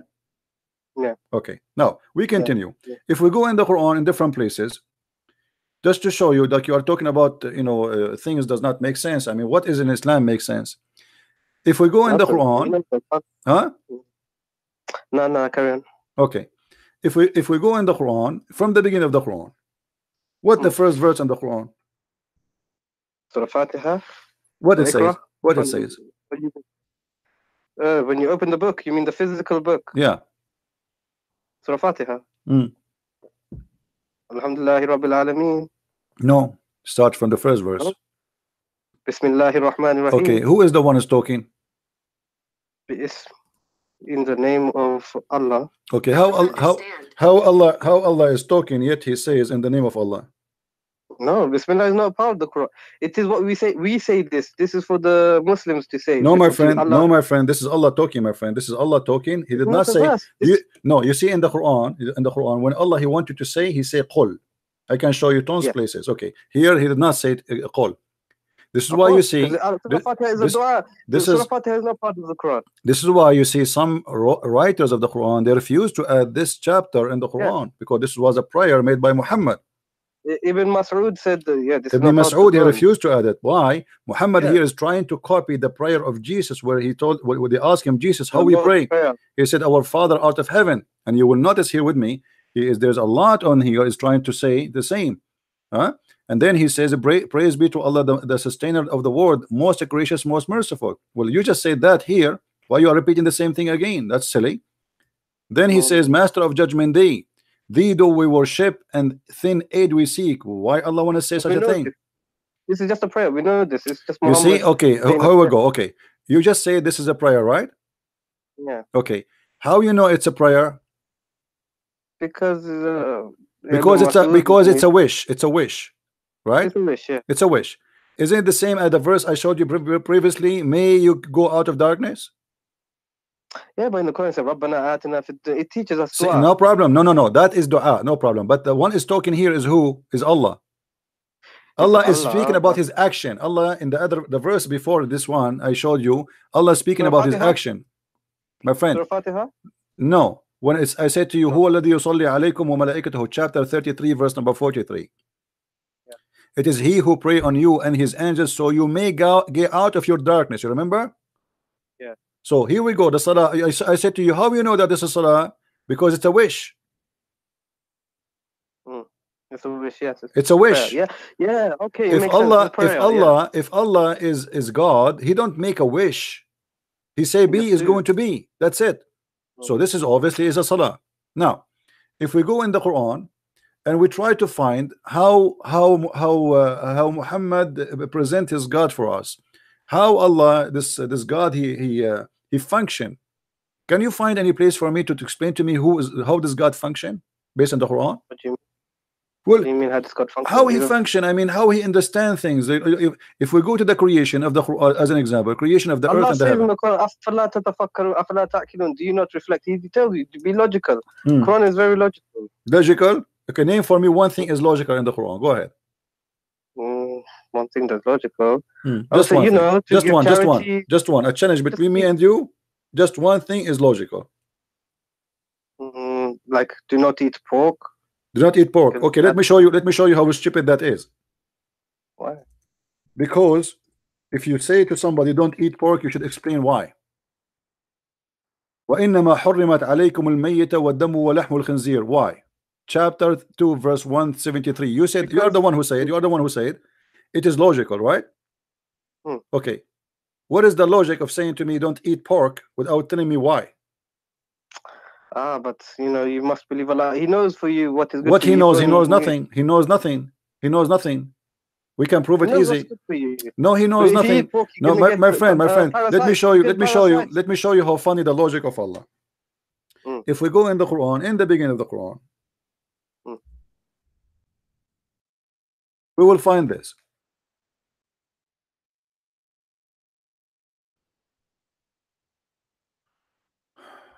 The same we are talking about. You mentioned the pork. That's why I mentioned it.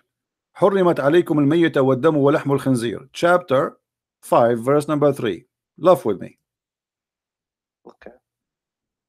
Forbidden for you food or dead meat, blood, and the flesh of a swine. Okay, he is repeating the same thing, and look what he says here. Here you will see the logic of Allah. This day I have perfected your religion for you, completed my favor upon you, and chosen Islam for you as religion. Okay, hold on. This is a chapter 5 verse number 3. Okay. How Allah completed Islam for us. That's it. Islam completed by saying I forbid you from eating pork. This is Islam. Well, it's not like it's in context, my friend. My friend, it's so clear in front of you. It says today. This is my translation. This is the Muslim translation. This day I perfected your religion for you, completed my favor upon you, and have it chosen for you Islam. No, it's because the people that put the Quran together, they put it in the wrong order. They don't know the order. They just did anything. Thank you very much. Now, do you agree with me? If you put things in the wrong order, this is a corruption? I agree with you, yes. Okay, so how the Muslim, they lie to us and they say Quran is preserved? This is a new fabrication because before this wasn't the Islamic. All right, hold on. Uh, But do you have the other one? It's not fabricated. Do you have the other book? Is the only no, book you no, have is this one? these So are, it's these fabricated. are tablets in heaven. We don't have the right ones. Huh? We don't have the correct Quran because Okay, it's so in the Quran tablets is of gone. heaven. So Unlike there's no that. Quran. There's no Quran. Secondly, Yeah, there's no- today, yeah. this day, I have perfected your religion for you is something Muhammad should say at the last day of his life. Yes. Just when he was on the cross, he says it's completed. That's it. It's completed. It's done. Muhammad, if this is what he said, if he said that, if Muhammad said that, he says, this day have I perfected your religion for you, completed my favor upon you. Now, if the Muslims, all of them, they agree, and I showed you before that the Muslims, they say, if we agree upon something, there's no way it's going to be misguidedness. How they agree upon this?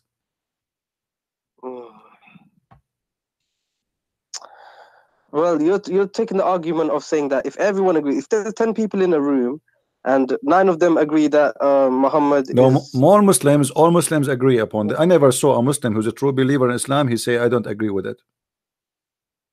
Because Islam is a blind religion. You have no right to question. I gave you the verse. We start with it where Muhammad, he says, whatever the Prophet and Allah they decide, you take, right? Okay. But why Muhammad did not tell them how to organize the Quran? Why the Muslims they have to take a Quran of Uthman? Did Muhammad leave a Quran before he died? Never. No. According to Aisha, they have a few verses. The Quran of Hafsa, you know, there's many stories about burning many Quran, etc. by Uthman. But however, that will destroy Islam again, because if the Quran is preserved as Allah He promised, وَأَنَّ لَهُ لَحَافِظُونَ, then the Quran is burned, that will be stupid again, proving Muhammad to be false prophet. It's just a physical. No, because not only no, you see, not physical, because simply, do you have the other? Not the one is not physical. You don't have both, so it's gone. No, so, do you remember the story of the goat who ate the Quran? Yes, the rajam and the breastfeeding. The breastfeeding and yeah. So here, the hadith confirmed to us that there is a goat while Muhammad was in his death bed. Everybody is busy, and this makes sense, you know. People, important man, he died, so everybody is busy. A lot of people are coming, and now Aisha, she said, the verse of stoning and the breastfeeding for an adult 10 times was revealed, and the paper was with me under my pillow. When the Messenger of Allah died, we were preoccupied with his death, and a tam sheep came and ate it. How we can? So nobody read this verse before. No one memorized this verse. Do you know it? No. For me, to be honest with you, if I know this goat is going to do that, I will shoot it, because I want to have this verse of a breastfeeding for adults so we can have fun. Me too. You know? Me too, because that would have been good, because then the Muslim would give us the milk. But now, are you still a Muslim or not? I think I am Malik. I reject all hadith, but you are rejecting the Quran too. Basically, we don't have the Quran, so there is no Quran. Okay, so you are the Muslim. Why you don't say I am out of Islam? You know, announce yourself, denounce Islam, denounce stupidity. Because I still believe in God. You know. Okay, my friend. How you will know Muhammad is a prophet with all the stupid things he said? How you can do that? No, because the hadith. Okay, my friend. Name for me one thing Muhammad he said is smart.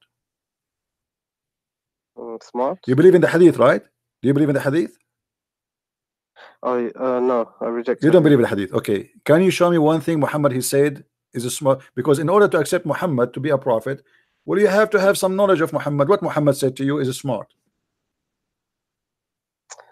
He said, "Be kind to your parents." You know, this is nothing new. In the Bible, it says if you insult your parents, you have to be killed. Even, you know, this is how bad it is.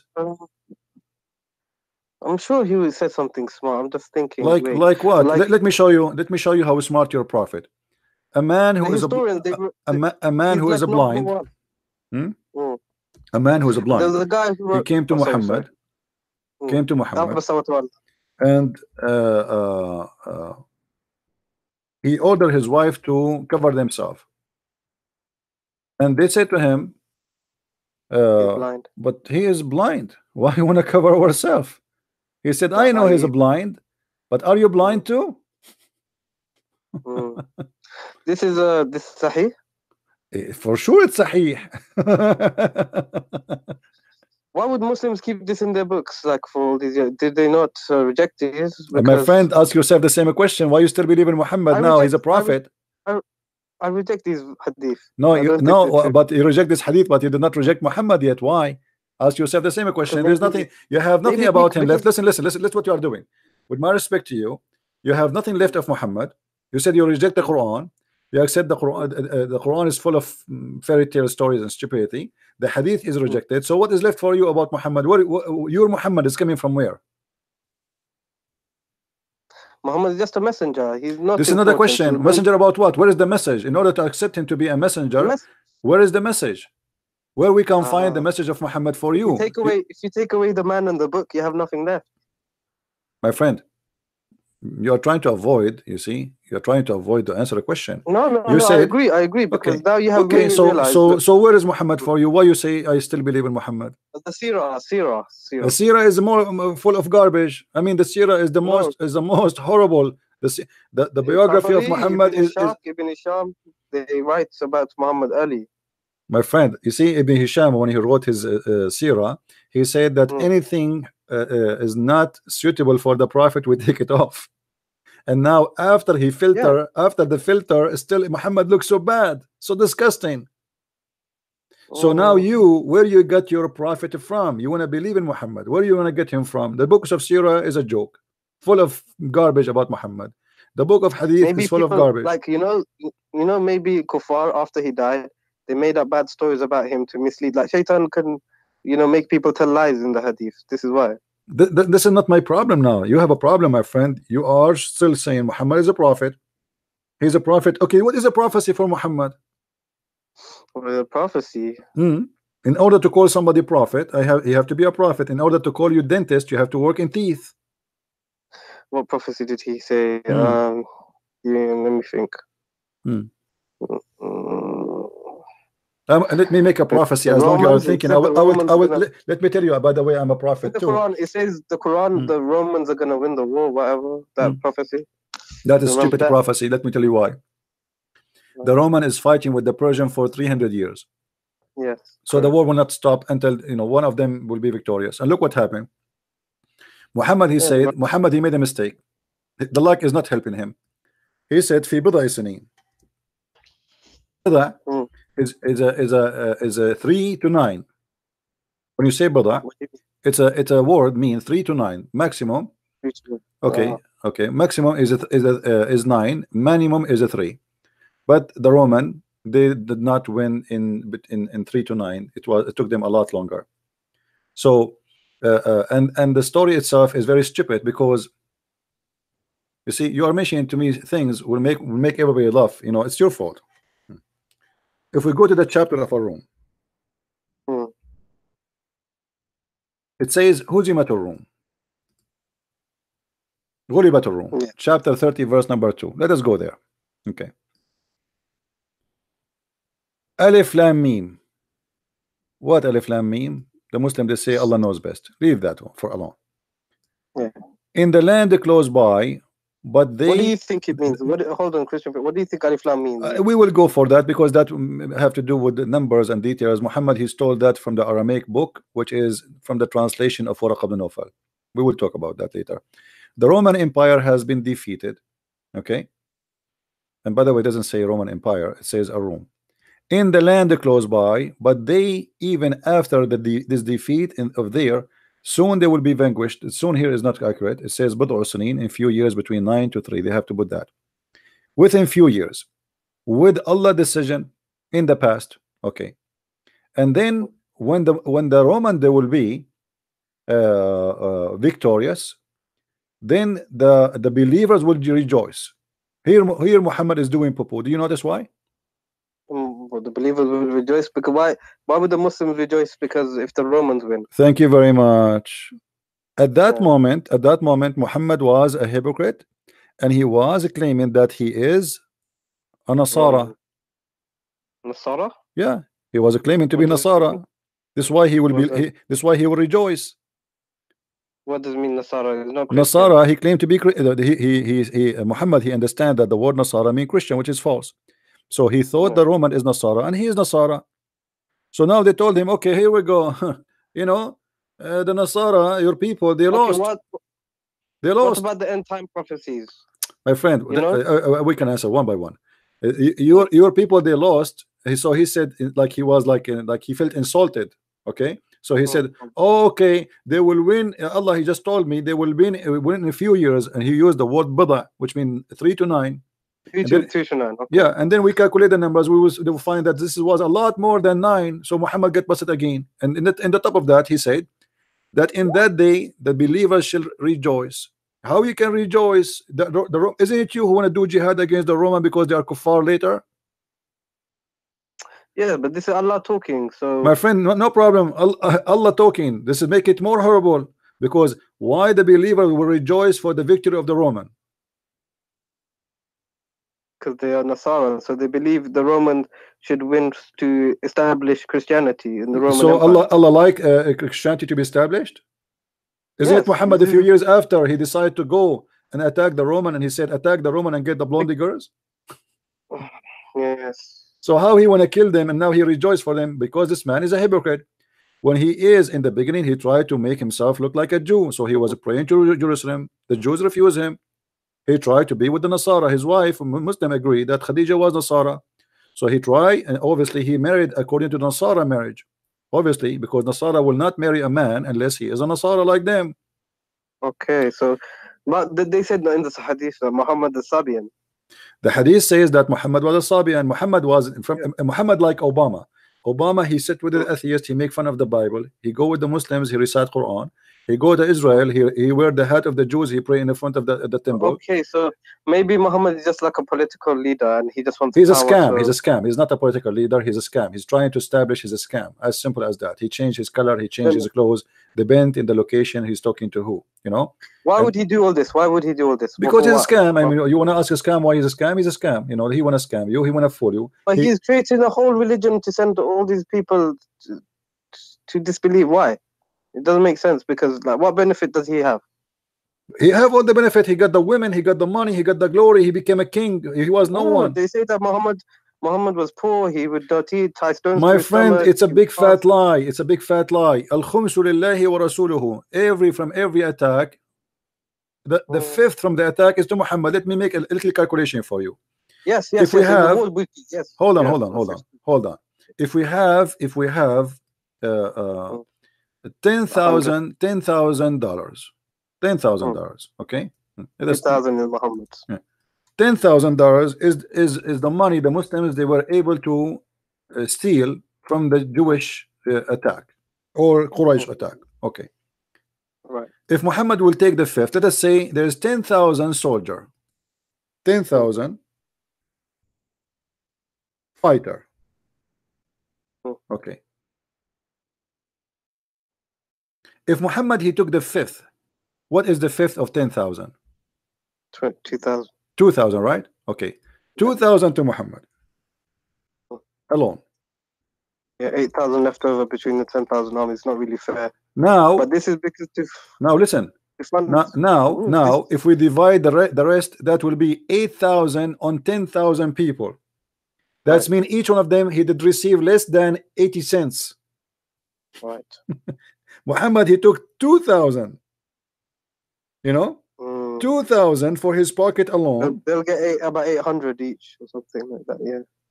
What 800? If you divide the 10,000 between, oh no, you're right. No, 8 cents. Yeah, this is stupid. This is not fair. 80 cents. They will take 80 cents each. So how they say Muhammad was poor? What is the how? What did he do with the money? If Muhammad, my friend, what he do with the money? The Muslim they lie to us. They say Muhammad, Aisha, she received 100,000 piece of gold as a gift for her marriage, you know, occasion. Aisha, she insists that Muhammad, when he come to the house, only there they send the gift. People send gift non-stop. That's a lie. Imagine you.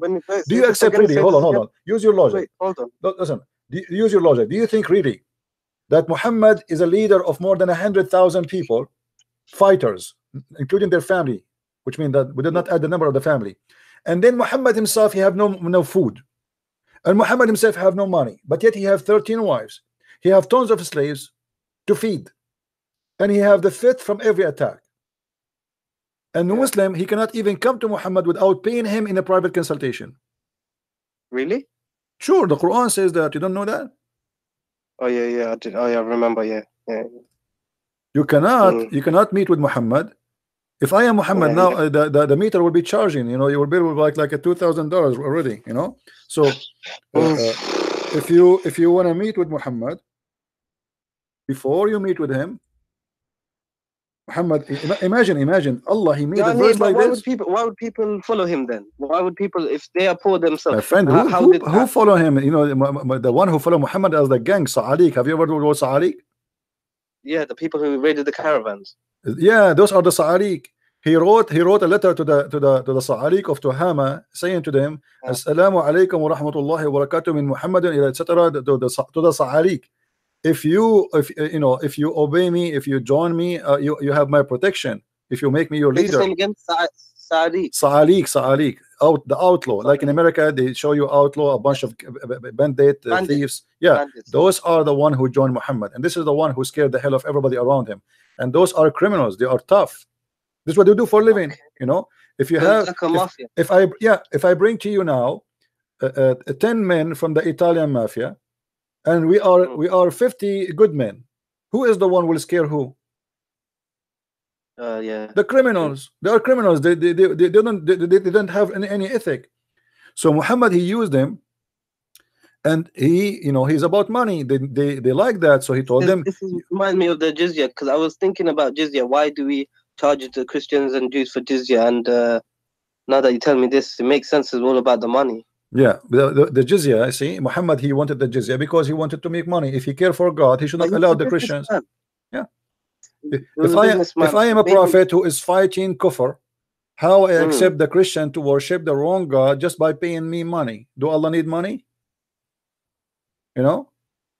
No. Yeah, that's false. Anyway, my friend, I invite you to say Islam is a false religion right now, and I invite you to accept the Messiah if you wish to do so. Choose one of them. Which one you want to do? Which one you want to do first? I think I want to study a bit more. But don't you want to denounce Islam first, to say Islam is false first?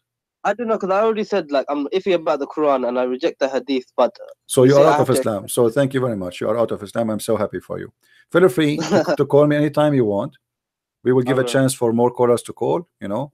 Yeah, because I wanted to talk a different debate. Okay, you can text me next time if you want to talk. Okay. You can text me. I don't text people. I text you back because you said to me you want to talk to me. That's why I do.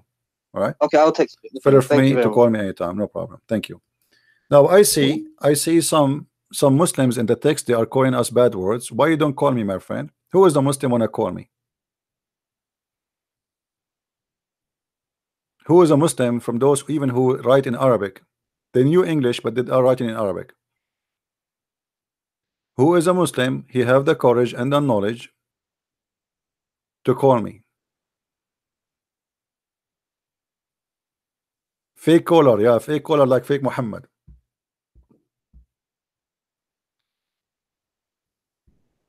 Any Abdul? Who is a Muslim have the courage not to be a fake caller? Any Muslim here is not fake. Look like all of you fake. Who is the brave Muslim? Mayday, who would like to call me? Hello? The funny, a Muslim, he said in the text in Arabic that Christianity is the religion of the muta. The idiot, he forgot that Muhammad is the one who made muta legal in chapter 4 verse 24. In Christianity there is no muta, you liar. That is in your religion. That's in your Quran. It is Quran. What kind of God he allow you to rent women for one night stand or for 3 hours stand? And you are talking about dignity. Since when? If you don't have it, you cannot provide it. Your prophet himself, he practiced muta.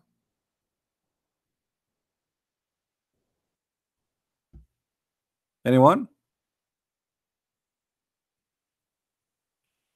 When a man, he came to Muhammad and he said to him in front of Aisha, I want your wife.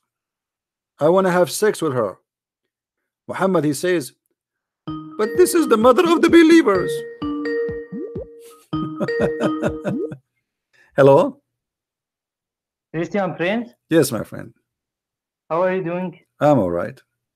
I want to tell you about someone. One Muslim called himself. Sorry, I can't speak English very well. Okay. And there is one Muslim called himself Abu Amr al-Bahis. Do you know him? No, not really. If you search in YouTube, you will find him channel. His channel title. No problem. What about this guy? Why he's important for you? Okay, he challenged.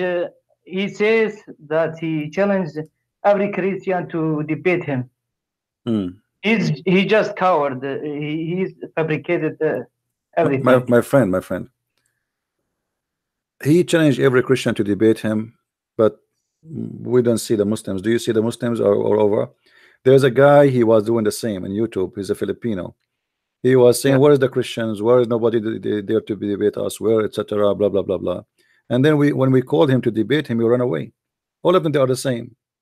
Look, I am putting the name of Hijab and Shamsi and all those kids in the title of my video for the last 10 days. If you go back, every day hoping that maybe they will have the courage to call us, but they will never call. They knew that they are no match. So they can claim whatever they want. We are here. Yes, I know, but I sent him a message. I told him to debate you. I know that he coward, but he always make videos. Reply to Brother Rashid. Do you know Brother Rashid? They're in question. Yeah. By the way, I'm an ex-Muslim. I can tell from your name that you're an ex-Muslim. Okay, I'm happy for you, my friend. So now you are Christian? I'm searching the Bible. All right. Maybe if there is something you'd like to ask me about the Bible, I'm not a Bible scholar, by the way, but I will do my best to help you. Yeah, I will ask my specialty. You, I have a degree. I have a degree in farting and poo-poo, which is Islam. But I don't have a degree in the Bible, sadly. So yeah, I like the New Testament. I read it. It was very, but Old Testament. I will ask you, but not now. All right. Maybe tomorrow.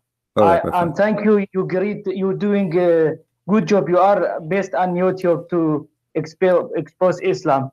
All right, my friend.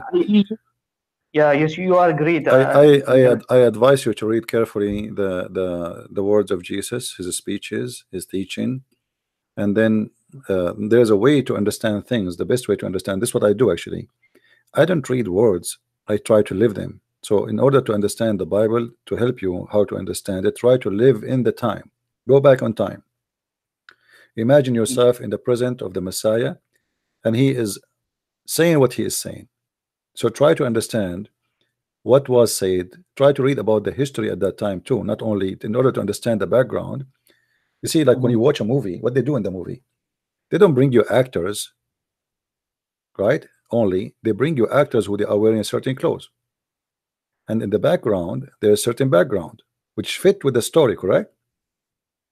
Yeah. You cannot talk about the time of Jesus and yet you have a car behind you if you want to make a movie about it, right?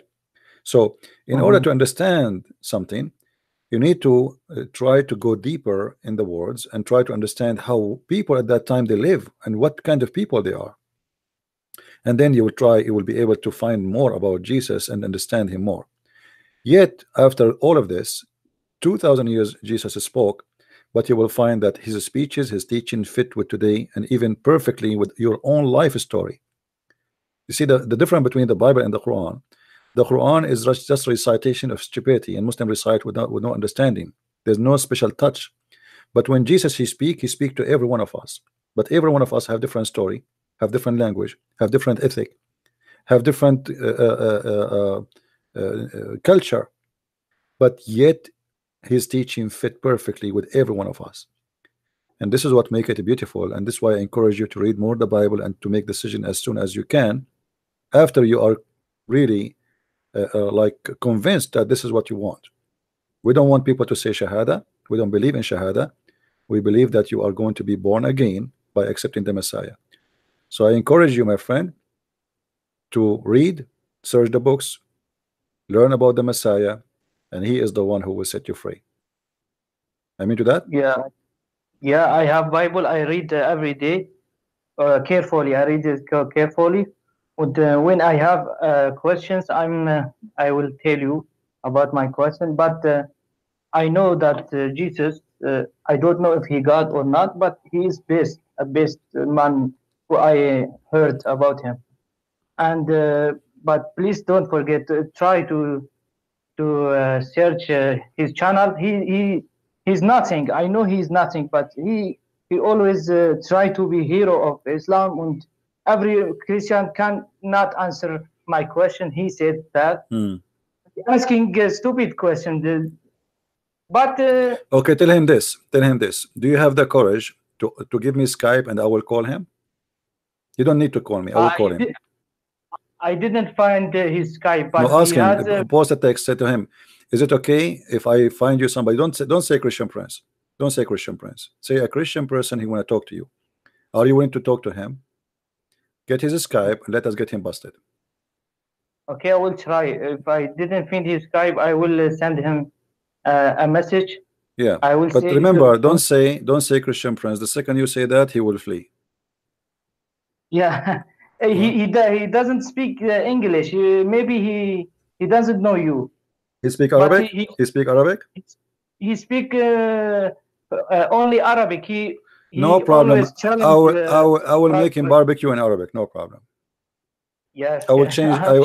I will change a little bit, and we switch to Arabic.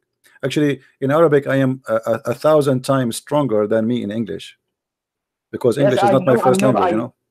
I watched your debate with Sheikh Shi'i. He called you Zionist. You destroyed him. You see what happened to him? Yeah, I made him shish kebab. He cried. And the Muslim, they claim that I paid the Shia. He is the head of the Shia in USA, and the Muslim, they claim that I paid him money to say what he said. No, that's lie. A Muslim always say this guy is the head of the Shia Center in USA. He was a consultant for George Bush for many years.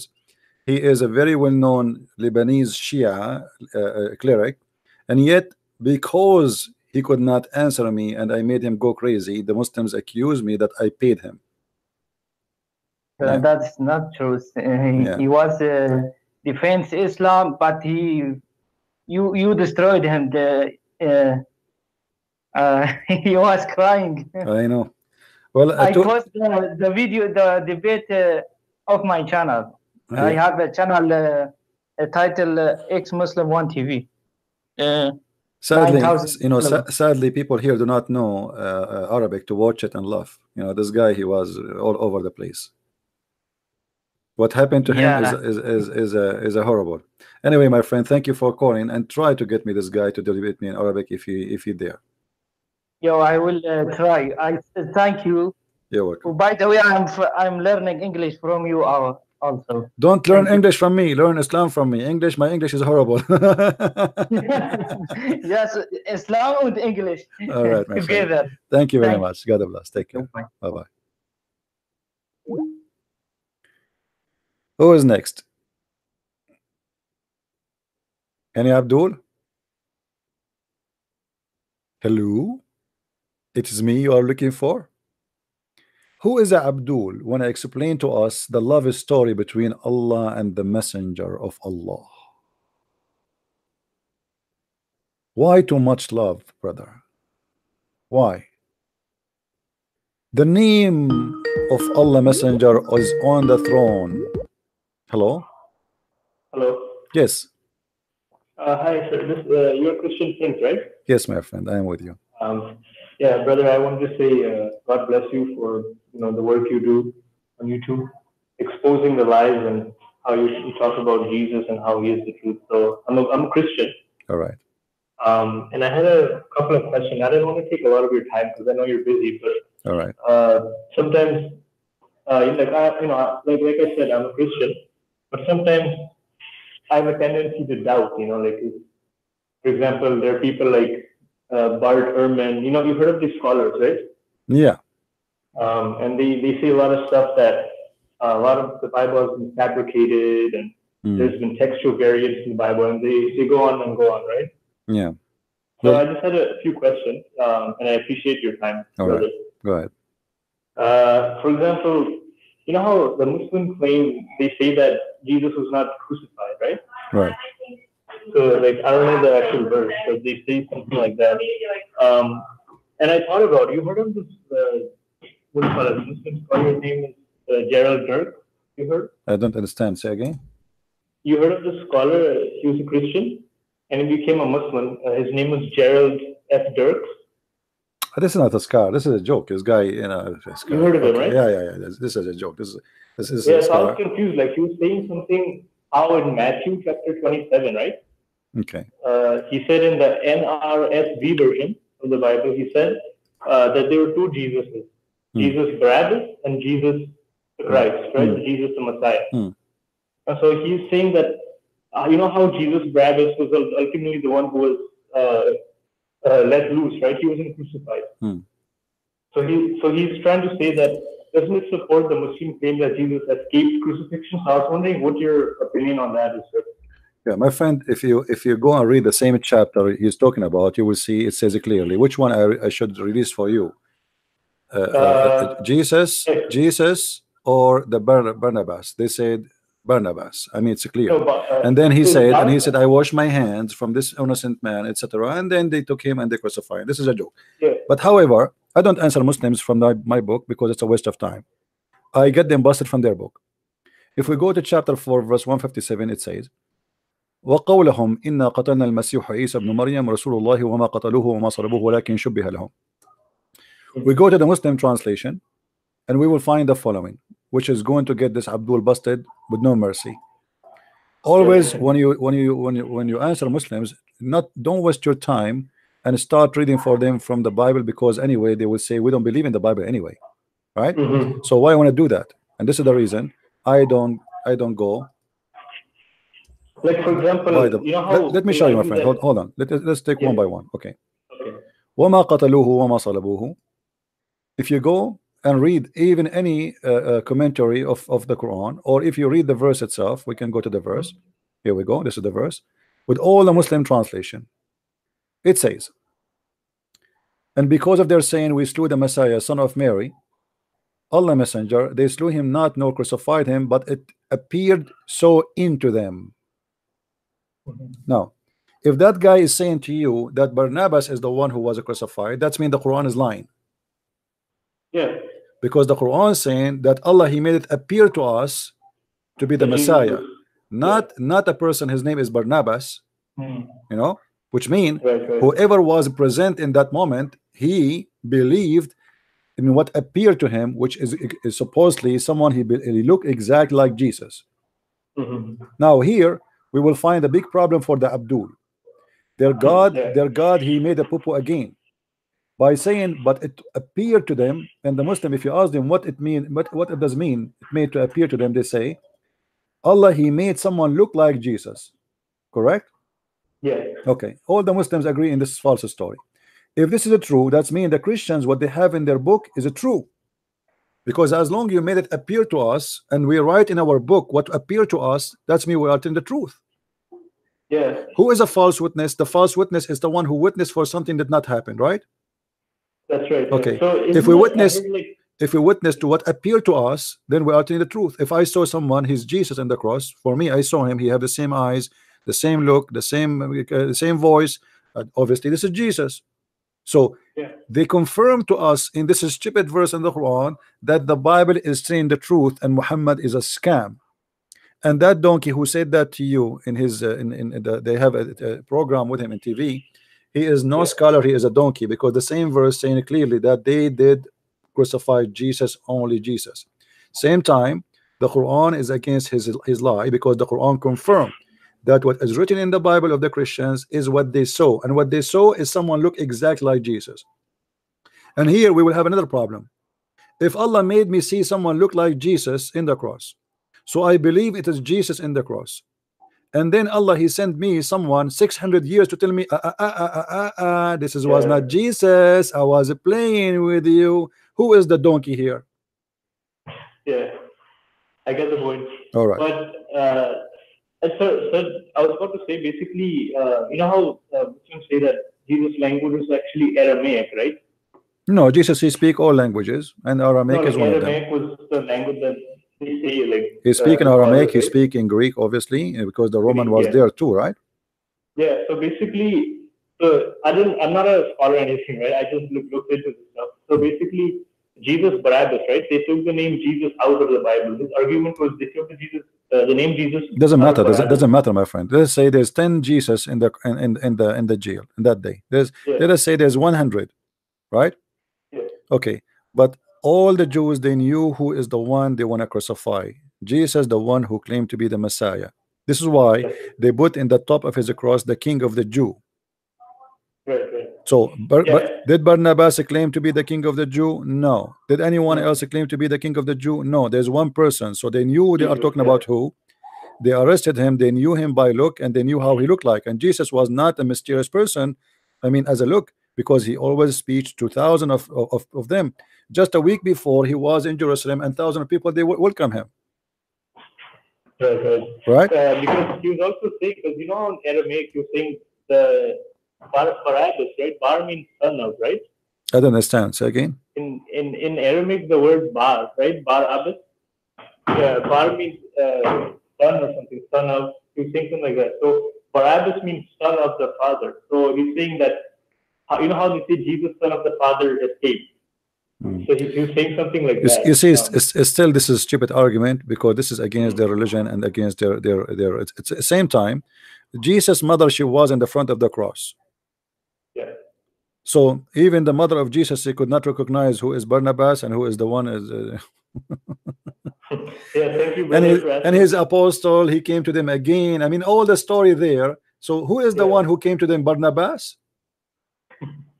You know, who is the one who showed his hands to them? This is Barnabas. This is stupid. I mean, the story, because you can make a conspiracy the way you wish, but then the rest of the story will get you busted. Thank you. I had one more last question. Okay. I didn't want to take a lot of your time, but thank you, CP, for answering my question. Another one, what is your opinion on the scholars right now? So, you know, there's a lot of Christian scholars who agree, right, that Jesus died and so on, but there are some people like Bart Ehrman, right? What is your opinion on these? This guy is not you see, I can be a scholar, no problem, but when I come with an argument, I have to prove it. As an example, this guy, he says the Bible is constantly changed, but what he don't understand, he says it was like we have 4,000 manuscript and now we have 8,000 manuscript, but he forgot that all the 8,000 confirm the 4,000. Right. You know what I mean? And that what make his argument stupid, because if I have more manuscripts, still they are in total agreement with the earlier manuscript, then what the problem? Yeah. You know. So let us say today I discover, let us say for the sake of argument, they discover a new manuscript which have like in the book of Mark, there is 5 verses more. But those 5 verses, they confirm what is in the rest of the book of Mark. So what the problem? You know what I mean? Even if this is true. So it's a stupid, but you know, always there's some people who like, you know, if you want to be known, you have to drive in the wrong highway. Right. Okay. So if you go in the highway, let me finish. If you go in the highway and you are driving the same as everybody in the same direction, nobody will talk about you. But go in the wrong entry, and right away CNN will talk about you. Yeah. Anyway, my friend, thank you for calling. Take care. Thank you. God bless you, sir, for all you do. Yeah. And I'll be praying for you. No problem. In Arabic, we say Khalif Ta'raf. You want to be known, dress differently from everybody, people will talk about you. Do something different from everybody, people will talk about you. And there's so many people, they do that. It's a business. But can they stand for what they say? No. Do we have any Muslim would like to call us?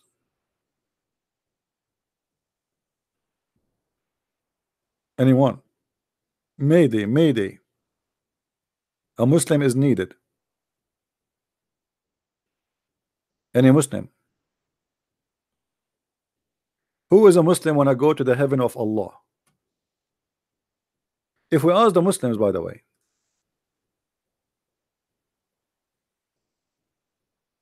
Muhammad, he claimed that he went to heaven.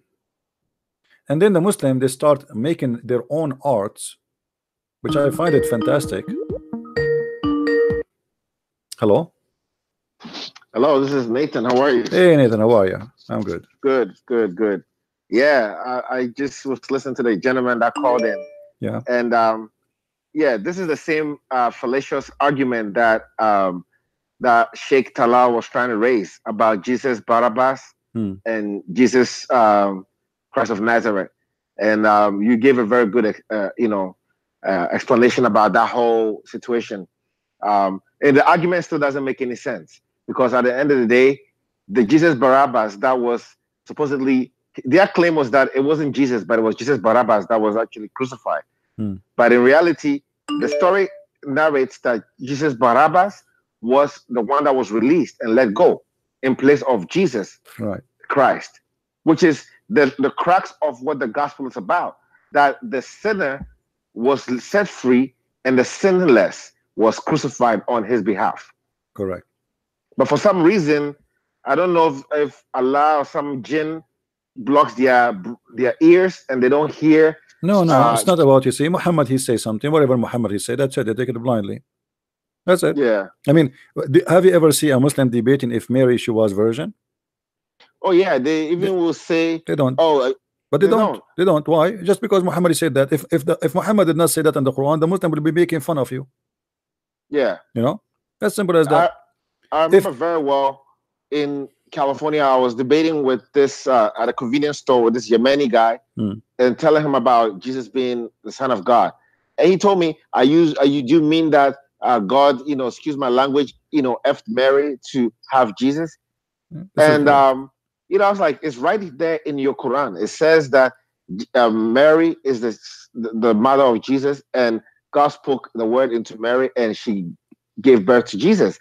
But for them, they can only think about it in a sexual way and not in a spiritual way. Because their God, he lead them into that thing. Because isn't it the Quran says that Allah, he said to Isa, did you say to worship me and my mother as God?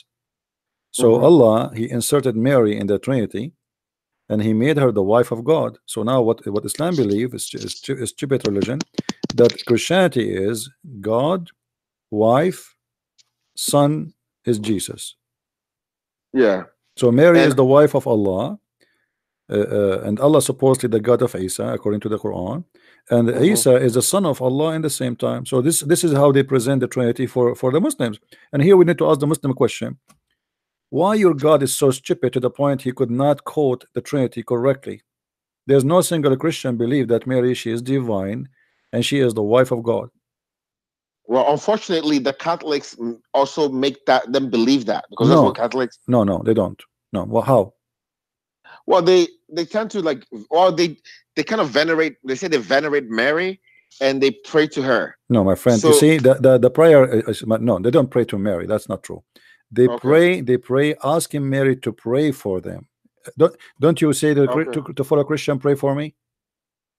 Okay, so if read the prayer, that Catholic, they say this is written in the Bible. This is when the angels they came to Mary. They says to you, shalom to you, Mary, blessed be you between the women. Right? They are repeating the same words. It's not something new. I don't agree, by the way, with repeating it and say that, but this is what they do. It's not really praying to Mary. They are asking Mary to pray for them. That's all. Okay. Why? And they have their logic. Isn't it the first miracle Jesus he did? What it was? Turn water into wine. It was by the request of who? Mary. This is what they say. That even if it's not his time, he said to her, it's not my time, right? It's not my time yet. My time did not come yet. Yet he did what he asked him for. So they believe Mary, she is a special person to Jesus, and this is true. So she asked him for something, even though it's not his time yet to do miracles, still he did what she asked for. So they are asking Mary because Mary is a special person to ask the Messiah. They are not praying to Mary, not worshiping Mary. That's not true. Now, I am not a Catholic. I believe that it's wrong. It's wrong to have pictures and statues and those things. For sure, this is wrong. But we do not need to say things which is not true about someone who believes in Jesus. The Catholic, I believe strongly, there are Christians like us. They believe in the Father, the Son, the Holy Spirit. They are brothers and sisters in Christ. They have wrong, but who of us don't have wrong? All of us, we do wrong, and we have wrong, right? Yeah. So, and even the wrong they do, based in their love to Jesus, not the opposite. Yeah. You know what I mean? Even when they say like, oh, we pray in the front of an icon, that not because they are evil, but because they have too much love to the person they are in the picture, but they don't worship the picture. Okay. You know, so I don't agree with those things, but still that will not make them not a believers. They are believers. And actually, I am very grateful for the Catholic, because if not the Catholic, all of you will be Muslims long time ago. Who is the crusade? Who is the one who defended Europe? Who is the one who paid his blood to defend and fight the cult of Islam? Who is the one who cleansed the army of ISIS from the middle of Europe when the Muslims attacked Europe? It was the Catholic. So we need to remember carefully history and etc. There is many bad things done in the name of the Catholic, but this is not the Catholic people. Those are leaders, politics, power, money, corruption. But if we speak about people, people are wonderful people, and they are beloved, and they are, you know, it is Jesus who choose who is a Christian or not. When Jesus come back, he will not ask you if you are a Catholic or Protestant or Orthodox. He said, from their fruit you shall know them. So you can call yourself Catholic and you might go to hell. You might be a Protestant, you might go to hell. You might be Orthodox, you might go to hell, because you don't have the fruit of Jesus. From the fruits they will be known, not from their names. You can call yourself Christian Prince, but not necessarily you are a Christian. So you are going to be known by your fruit, not by a title, not by a name. Not everyone says to me, Lord, Lord, we enter the kingdom of my Father, but the one who do his will. So we will not, we are not like the Muslims who say Shahada and that's it. We don't have a license to sin. We don't have license to crime. We don't have license to lie. That is Islam. You follow Jesus, you give the fruit of Jesus. You belong to Jesus, you walk the steps of Jesus. This is what Christianity is about, and this is what makes you Christian. It's not a name, it's not a church, it's not a priest. I hope I made it clear. No, you nailed it, and I'm very thankful. You're doing a great job, and God bless you so much. Thank you very much. Thank you, my friend. And I want to share something very little. Yes. A few weeks ago, I happened to be in Morocco, in Casablanca, and I was at the airport, and I happened to need to use the bathroom. When I went to the bathroom, obviously they have a place where I didn't know it was just an open place where I thought you could, you know, pee. So yeah, this is for the ablution. Yeah, so I just walked in, and all the stalls were taken. So I saw this other place, and I just, you know, peed. Yeah. So after peeing there, I left to go to the lounge, and a few hours later, I went back again, and I saw somebody sitting right where I had peed, and he was doing ablution. I'm like, oh my God. And that reminded me of piss be upon him. Anyway, all right, take care, my friend. Take care. All right.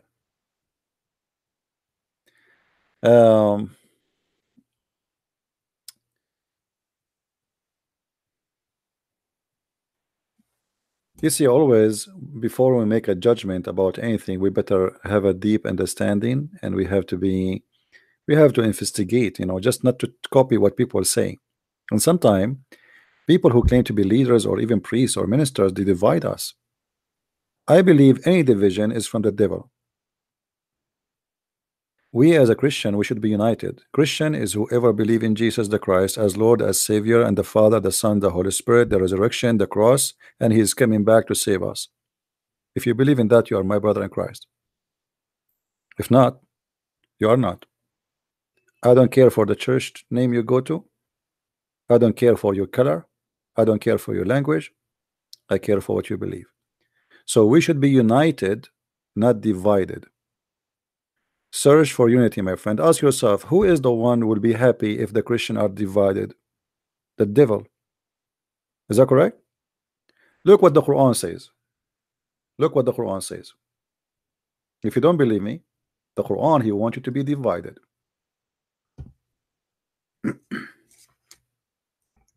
If we go to chapter 4, verse number 14.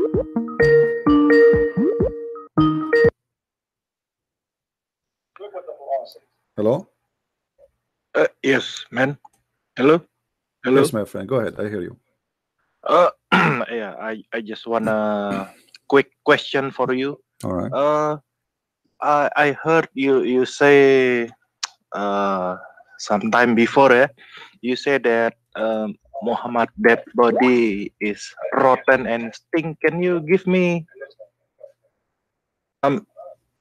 reference about that, Islamic reference? No problem. Okay, I will answer you. That's it. All right. Okay, thank you. You're welcome. Before we go there, if we go in the Quran,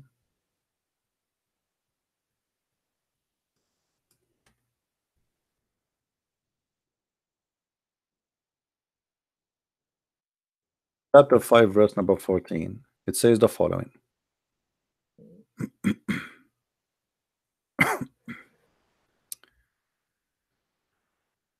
From those two who call themselves Christians, we did take a covenant, and we never took a covenant with Allah. That's a big fat lie. We don't believe in him, and he is our enemy.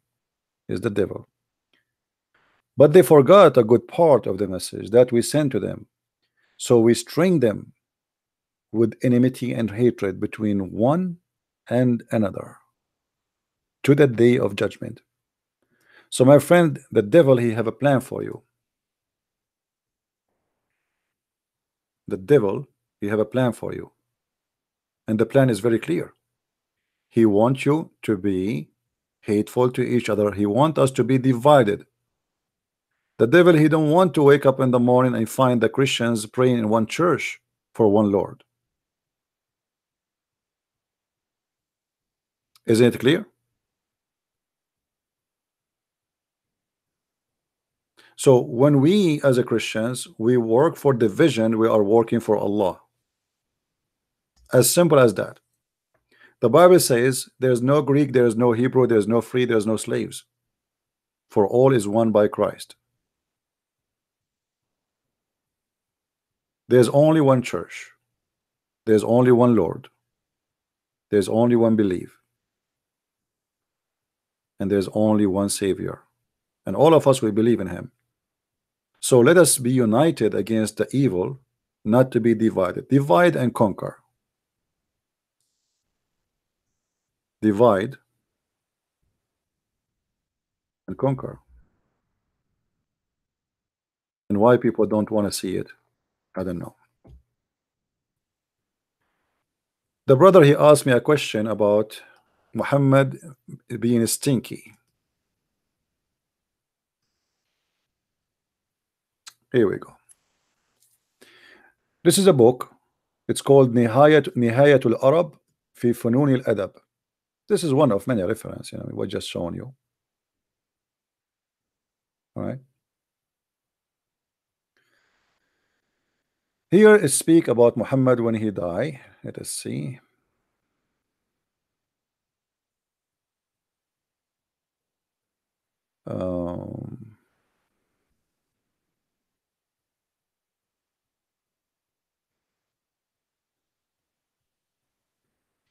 Let us highlight for you.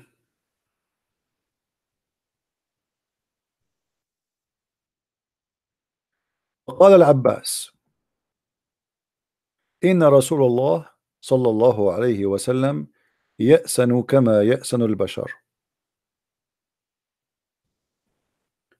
Al-Abbas, he said that the messenger of Allah, he stink the same as all mankind stink, and this is after he died. And look here what it says, that when Muhammad he died, Umar ibn Khattab, he stood and he said, لم يمت رسول الله إن رسول الله لم يمت. The Prophet of Allah did not die, but his soul went up as the soul of Moses.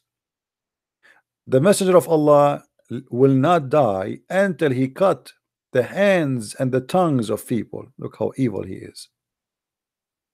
And then, and Umar was continue talking until the saliva coming from his mouth, which means this is how much he is so crazy going in that. And then Abbas said, the messenger of Allah, he stink as all mankind stink. And then he said, continue, إن رسول الله صلى الله عليه وسلم قد مات فادفنوا صاحبكم. The messenger of Allah, he died, so you better bury him because he stink. Any Muslim have an objection? Any Muslim has an objection? By the way, we have many references. I mean, this is just one of many.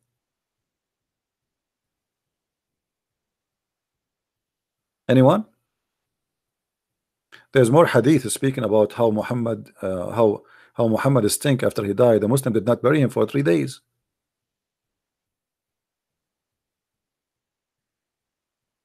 His nails became green. He started farting. Gas start coming from his belly, which is very normal, by the way.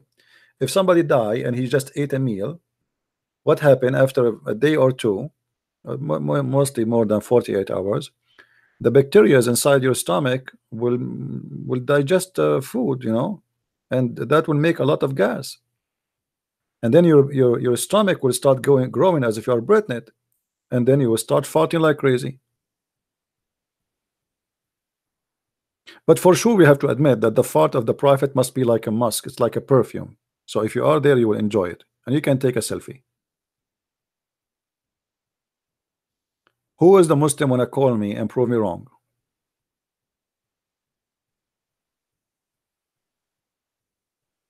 Anyone? Hello? Hello? قد ربى بطنه. Thank you very much. Somebody he paused for you, says فتربصوا به حتى ربى بطنه. So they waited for him until his belly became big. ربى بطنه. يا Muslims, do you see? ربى بطنه يا رجل. The Prophet, his belly became so big and he started farting gas when he is dead, and you Muslim don't want to bury him. Shame on you. Why? Why you Muslim don't want to bury Muhammad? He was out of the grave for 3 days in his bed. Why?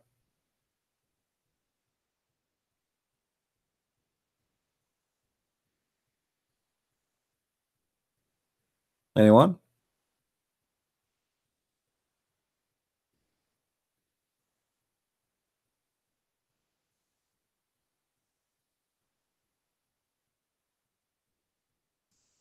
Not only his belly became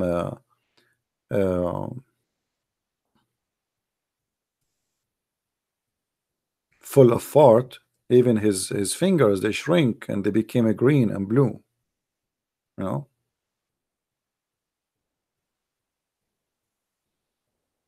Any Muslim?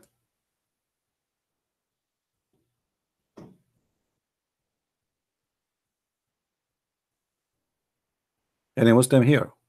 We have 900 people here, not even one Muslim wanna call us? That's weird. By the way, this story here proved to us that Muhammad was a false prophet, because if you remember, Muhammad, he claimed that if a prophet he die, his body will not be consumed in the grave. This is why the Muslims they did not bury Muhammad. You know,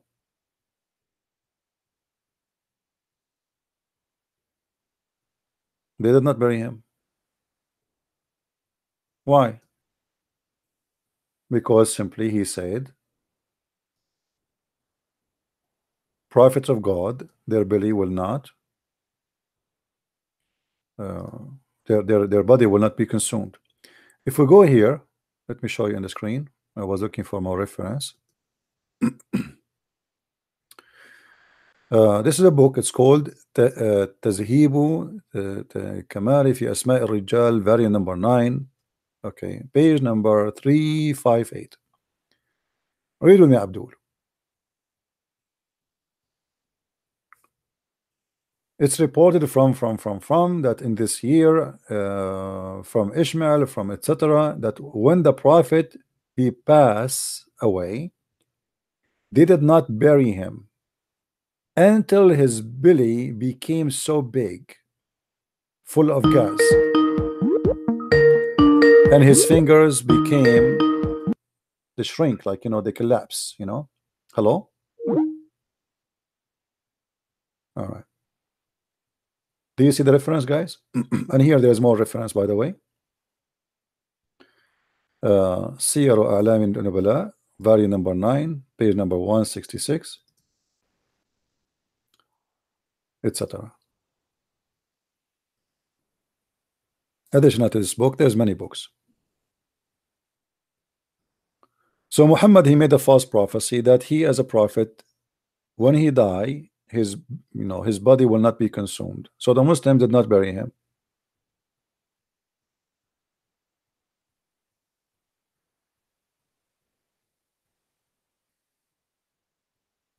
They did not, because they believed him that he's saying the truth.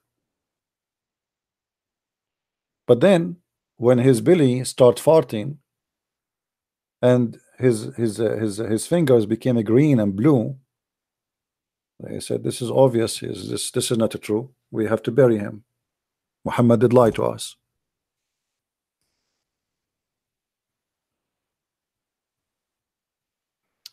Do we have any Muslim would like to come and call us?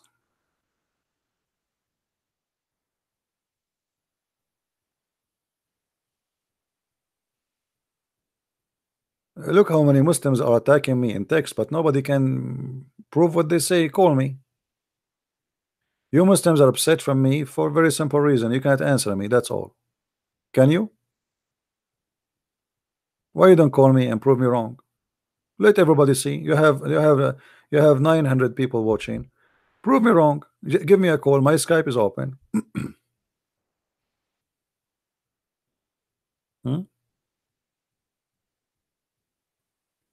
In Yemen, the temple is called Al-Makkah. Al-Makkah. You can search it in Google. Makkah. You can use the letter Q instead of Qa. Makkah. Anyone?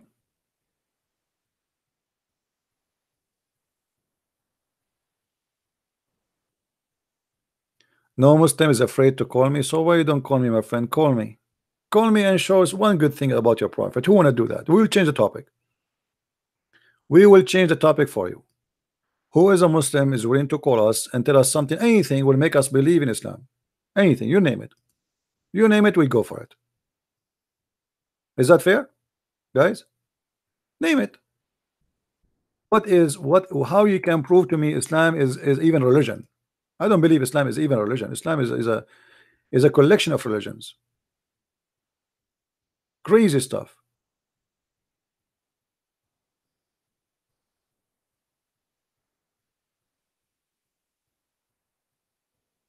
Anyone? You know, imagine you have a God.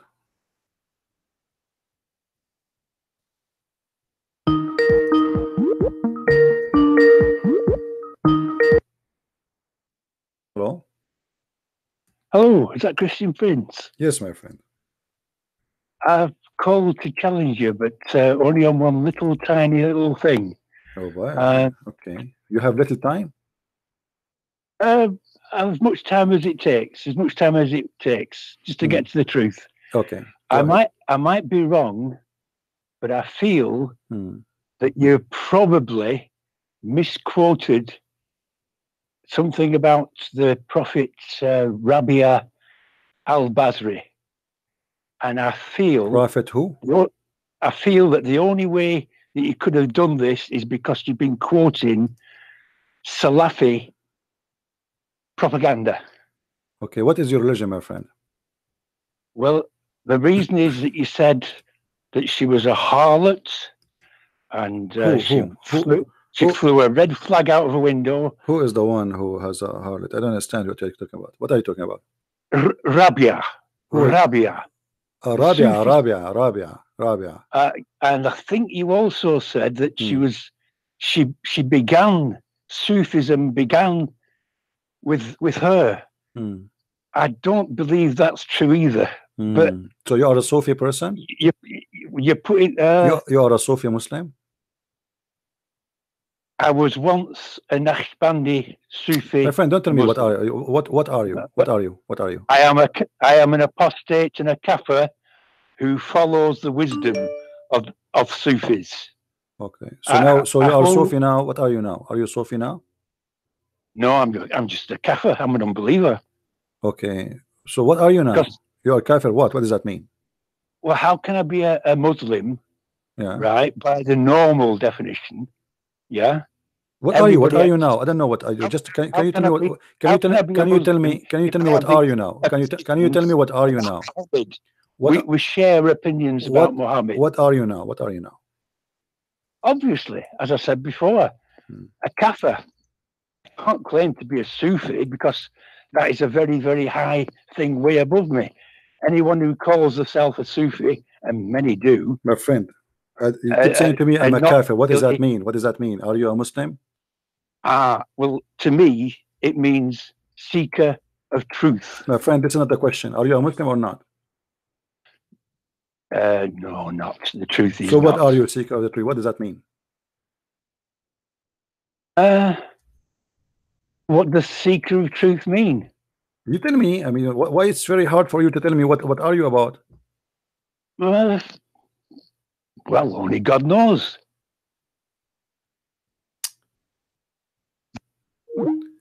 Only God knows. When you know, let me know. You will leave it to God knows. Here we go. Allah knows best. Stupidity. And you are the one who said to me, I said what I said about Rabi'a because this is what the Salafi says. But the Salafi are the Muslims. Go and ask them why they say that. And why it's hard to say to me, what are you? Stupidity. I have no time to waste. Do we have any Muslim that call us? Yeah, too much hashish. It's hash day.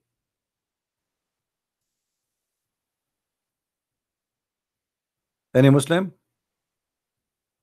If the Muslim they say that Rabia was a whore, this is their business. Go and ask them why. They have tons of stories about her. I wasn't there. I'm not a witness. I'm just sharing what people say. This is their religion. This is what they say about her. You prove me wrong. Sufi are funny Muslims who claim that they are Muslims, but the fact they dance, they do music, they go crazy stuff, stupid stuff. I mean, go and see what the Sufi do. If I play for you videos, you will go crazy. If I play for you Sufi, how they pray and how they practice, I mean, this is the most stupid cult ever. Those, you know, Islam is a cult and have many cults. Hello? Hello, is this Christian Prince? Yes. Yes. Yeah, I was just gonna tell you something. One little thing. Yeah. Basically, I'm the original Abdul, basically, not like a fake one, like what you speak with. Oh, not the fake one. Not the fake one. Yeah. Oh, you are not the fake one. You are not. No, not... Okay, prove to me that you are not fake. How you can prove to me that you are not fake? Because a real Muslim, she just stay at home, pray, fast in Ramadan, keep it to themselves, not go outside, say, I'm a Muslim, I should do this, or start problem. Really? That's what I believe. So isn't it your prophet, he said, go and kill the Christians and the Jews? My prophet, no, I disagree on that. Okay, read with me chapter 9, verse 29. Isn't it your prophet, he said, go and kill them, and if you die, I will give you a barbecue in the heaven, and I will give you a virgin and vagina? Yeah, I don't know about that, but if it's true... What do you mean you do not know? You are a true Muslim. You are a true Muslim, but you do not know? No, true Muslim. I mean, like, all I know how to pray 5 times a day. No, you are. So you just admitted you are not a true Muslim. A true Muslim is the one who just pray, or who is the one who believes. The basic only pray and fast, and that's it. But Abdul. So I don't get involved with everybody. Okay, are you involved with Islam as a true Muslim, or you are not involved with Islam? How can I put it in the right way? Put it in the right way. Go ahead. Yeah. Well, I'm involved with Islam, but basically not proper 100%. Just like. Okay. So you are saying the other guy was a fake Muslim, but you just admitted that you don't want to follow Islam. So who is the fake Muslim now? No. There is a lot of fake people like that. They say how we Muslims and that, but they end up doing bad things. But you don't, but you don't follow Islam. You don't want to do the bad things because Islam teaches you to do bad things. As an example, chapter 9. You guys, did you see? He agree. Islam teach him to do bad things, but he is a good guy. He don't want to do the bad things. He's a Muslim, but he don't want to do the bad things Islam teach him to do. So what they teach him? What they teaching? To kill the Christians, to kill the Jews, to kill the enemy, to kill the one who don't believe in Allah. No, that's wrong. I will never kill anybody. Okay, so why you are saying? Okay, hold on. Why you are saying you are a true Muslim or you don't believe in killing everybody? Because those people who kill people, they're not real Muslim. They're like fake. My friend, was Muhammad a fake Muslim? I don't know. I don't know. Muhammad, he said, I've been ordered. Hold on. Muhammad, he said, I've been ordered to kill all mankind until they convert to Islam. Did he? Yeah. But if he really did that, then I condemn him. If he really did that. Okay, let us see if he did that or not. Here we go. I will put it for you in the screen. I can't see the screen by the way because I'm using my mobile phone. No problem, my friend. I will read for you. I will read for you. No problem. You know, you sound like a nice guy. I like you. You know. Here we go. If we go, you see Muhammad is saying in many places, and this is a very, very authentic, that Muhammad is said, I've been ordered to kill all mankind. Here to fight, to order. The word in Arabic is qatil, which means to fight, to kill. The people.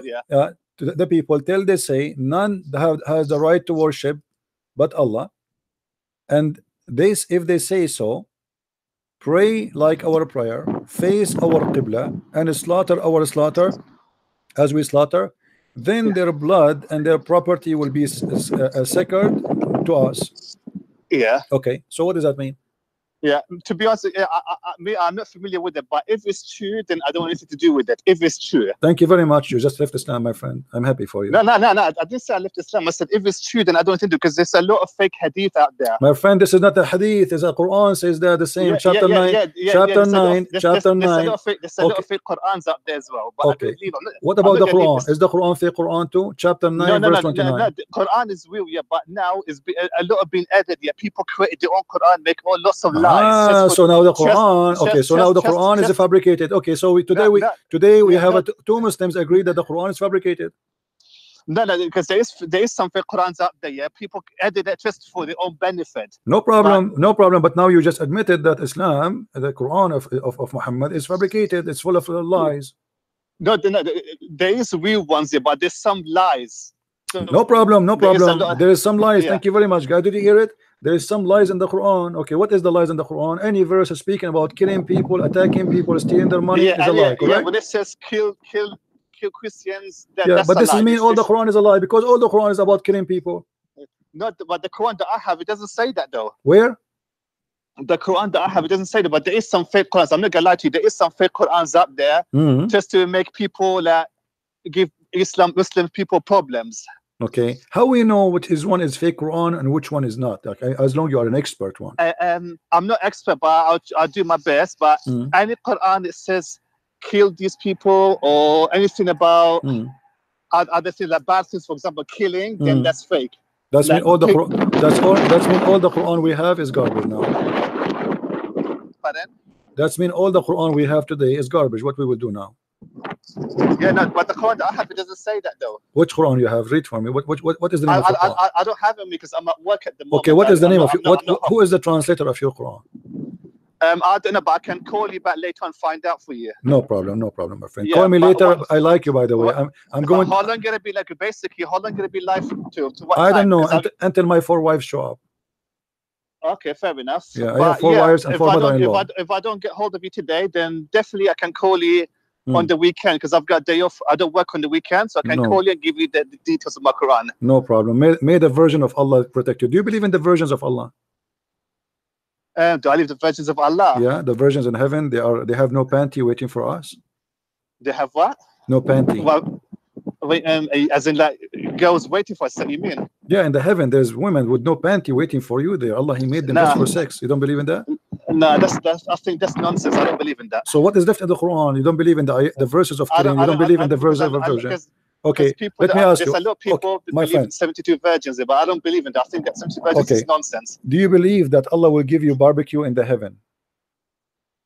No, I don't believe in that. But I believe Allah will give me whatever I want. It doesn't have to be barbecue, like whatever I ask. No, but He said the meat of birds, and He mentioned certain kind of food you will drink and eat. Yeah. No, I don't know about that. I'm not gonna lie to you. Okay, I'm being honest with you. I don't know about that. I don't know. No. Okay. I have the but anyway, I'm gonna call you again on the weekend. Yeah, because I'm not working the weekend. Then I continue then with my Quran. Then we can talk. What about boys in the heaven? Do you believe in the boys of Allah in heaven? Poison? What is that? Poison? Boys who they are very white and they will be serving you and they have like see-through clothes and they are white. No. What I heard, yeah, is the Quran. When somebody dies, if he's bad, he turn really, really dark, as in dark black, or really, really white, as in pale color white. Wow. So if I die and I'm bad, I will be black. No, it's a dark, not black, and there's a black like the size of the color of my shoes, black. Yeah, you will be black. Yeah, I will be black. If I am bad, I will be black like the color of your shoes. That's wonderful. But don't you think this is disgusting? Why Allah will make me black if I am bad? I don't know, because some people say it's nonsense. With me, I don't know. Yeah, that's why I can't decide. I think is that part. You know what? Nonsense. You know what? This is confirmed to me that I should be black. I mean, should be bad, because all my life I wanted to be black. No, you're not a bad guy. You're a good guy. No, I'm saying, but I like to be black. I mean, I'm jealous. Look at the guys who they are black. You know, I don't even have a girlfriend. I don't have a wife. If I turn to be black, at least I will find a wife, brother. So now you are saying to me, if I'm a bad guy, Allah will make me black. Will make me so black. So finally, I found a solution for the problem. No, black as in black, like the color of my shoes. Really, I understand. Really, I understand. Dark, really dark. Really. I got you. But don't you think that this is stupid to say that a human being will turn black like the color of your shoes? I know this is stupid, but this is what I heard. I'm not gonna lie to you. I know it's stupid, but this is what I heard. I see. I'm not gonna disagree with you. Yeah. All right. Okay. Well, sound like you are a very educated person, and I'm very thankful that you called me. I learned a lot from you, by the way, today. I learned a lot from you. Thank you very much. I appreciate that. But I gotta go because I need to go back to the office now. But 100% gonna call you on the weekend. My friend, anyway, it was very good talking to you, by the way. Thank you very much. Thank you very much. Call me anytime. Call me anytime. I will give you a pass to call me anytime, because usually, you know, not easy to reach me out, because I am the same as Muhammad. I am busy. I have a lot of women, brother. Okay, God bless you, sir. Take care. Take care. Bye. Bye. I mean, those are Muslims. Where are the Muslims coming from? The guy is calling me to say the one who was calling me before is a fake Muslim and he's a true Muslim. Here we go. Unbelievable. What a mad religion. And God will make me so black like the color of the shoes because I'm a bad guy. I want to be a bad guy. I like that. If I apply for a job, I will get it first. If somebody tried to do something to me, I will say to him, Black Lives Matter.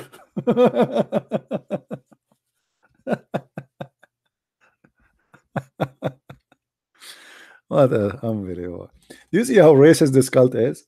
Why Allah want to make me so black if I am a bad person? If you are a good person, Allah will make you so white. What a crazy cult. Stupidity is amazing. Oh boy, look at those ladies.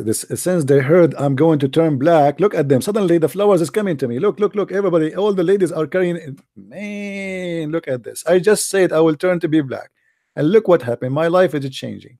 Look at the flowers. It's not, I just even mentioned that. It's not even yesterday. It's not now. Unbelievable. Hello? Hello? Yes? Hi, CP. How are you? I'm fine, my friend. Hi, I'm calling from Toronto, Canada, actually. All right. You know, I thought living in Toronto, I was one of the luckiest people that are not affected by this religion. And, you know, I just got a news from my dad that there's a mosque in a nearby city that's funding the Hizbul Mujahideen in Kashmir that are fighting Indian troops. That's nice. You know, and I thought I was living in a country, in a city where this kind of thing would never happen. You know, it was like unheard of. Like, you know, how could it happen in Toronto? Yeah, my friend, why you blame them? You know, you brought them, you gave them visas, and you know. And why you blame a terrorist to be a terrorist? If it was in my hands, man, I would take them all out. It's not in my hands. I see. I saw in the news today that in Italy, you know, there is today and in the last 3 days. 3 days ago, they arrested three guys who they planning to shoot the crowds in Italy, in a city in Italy. Today, they arrested a Lebanese Muslim who was he want to use a chemical weapon and the virus and bacteria, you know, to do a big attack in Italy. So why I want to blame them? I know that having them here is a risk. I know what they believe in. Let us say I bring 1,000 Muslims, none of them want to do terrorism, but only they say to us that terrorists are 10% of Muslims. Okay, and that's too much. Okay, if 10%, so you are saying to me from every 1,000 Muslim, there's 100 they want to kill me.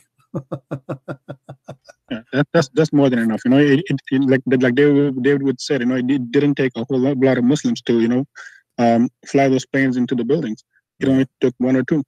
My friend, I don't blame any Muslims to do what they do. I blame the stupid ones who bring them. As simple as that. Yeah, I was just shocked, man. Like, you know, I thought I lived in a city where this kind of thing would not be heard of, and there's a mosque that's actually, you know, investing in that. My friend, in Canada, there was a bank. I forgot the name of the bank.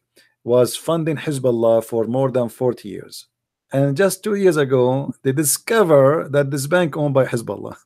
Are you serious? Yeah. Wow. I mean, Canada is a screwed country, my friend. Sorry to say, but this is a very screwed country, very bad country. Still better than most, but it just, you know, it just pains me to see that the way they're heading. My friend, Canada is doomed as long they do what they are doing now. Look who is the Prime Minister of Canada. Look at this idiot. I was going to send you the picture of this guy actually standing in that same mosque and giving a speech. I'm going to send you the picture. I know. Don't send me, please. I don't want to. I'm sick of those people. But if this is what the Canadian they vote for, the Canadian they are doomed. Oh no, they're awake now. They're saying they're not going to vote for him. I'm pretty sure he's out. After what he made the Minister of Immigration a Muslim.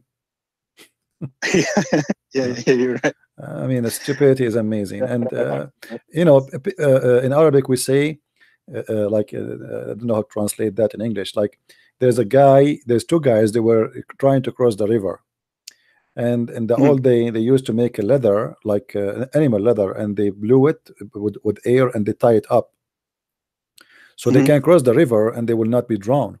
So one of them, when he arrived almost to the middle, the leather he have start leaking air. So he start asking for help. The other guy, he cannot help him. So he said to him, your hand, your mouth is the one who blew it, and your hand is the one who tied it up.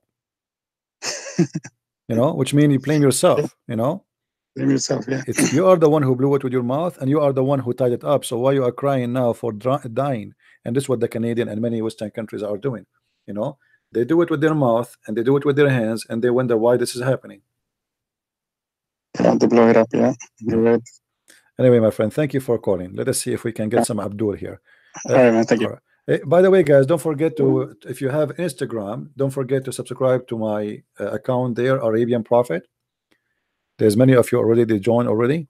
So feel free to subscribe so I can update you, and when I go on air,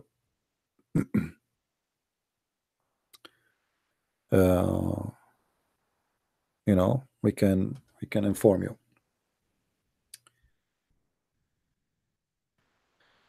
Do we have any Abdul? Any Abdul wanna call us? Mayday.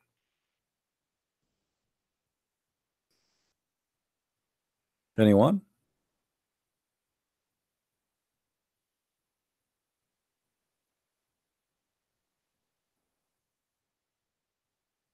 Anyone? Nobody. All right. Well, I think we have a good time, and I hope we will find a real Muslim who can really jump and challenge Christian prince. And I think that they will come, but we have to wait for Allah. Do you know, guys, when the people they asked Muhammad for a miracle, do you know what Muhammad he said? Who remember? Let us see how many of you are learning.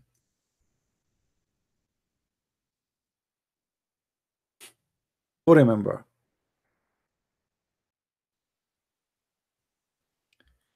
In chapter 66, chapter 6, verse 158, the Arab, they challenge Muhammad, how come you don't have miracles? How come?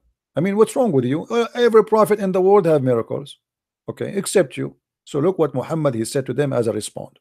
Very powerful. I mean, wow. I mean, really, really wow. Read with me.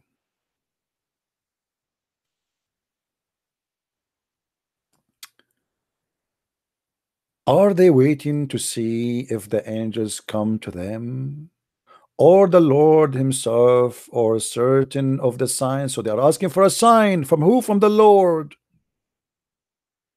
The day that certain of sign of the Lord do come, no good will do to you a soul to believe in them.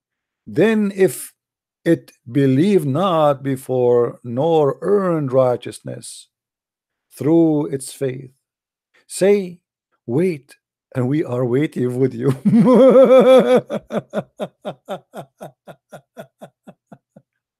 Wait, the miracle is coming and we are waiting with you. Muslims, who is the one who is waiting with him? Who is the one who say, wait, and we are waiting with you? Allah speaking? People, they are asking for signs and a miracle. What this speech is about? Give them a sign. What do you mean, wait, I'm waiting with you?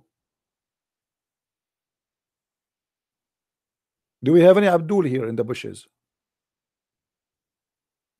Mayday, any Abdul? Huh? Wait, and we are waiting with you. Alhamdulillah. Alhamdulillah. What a stupid cult. Let us see here in the translation in this website what they will do.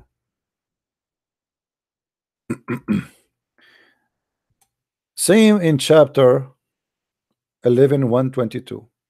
The same garbage. But here is a different story actually. Hold on.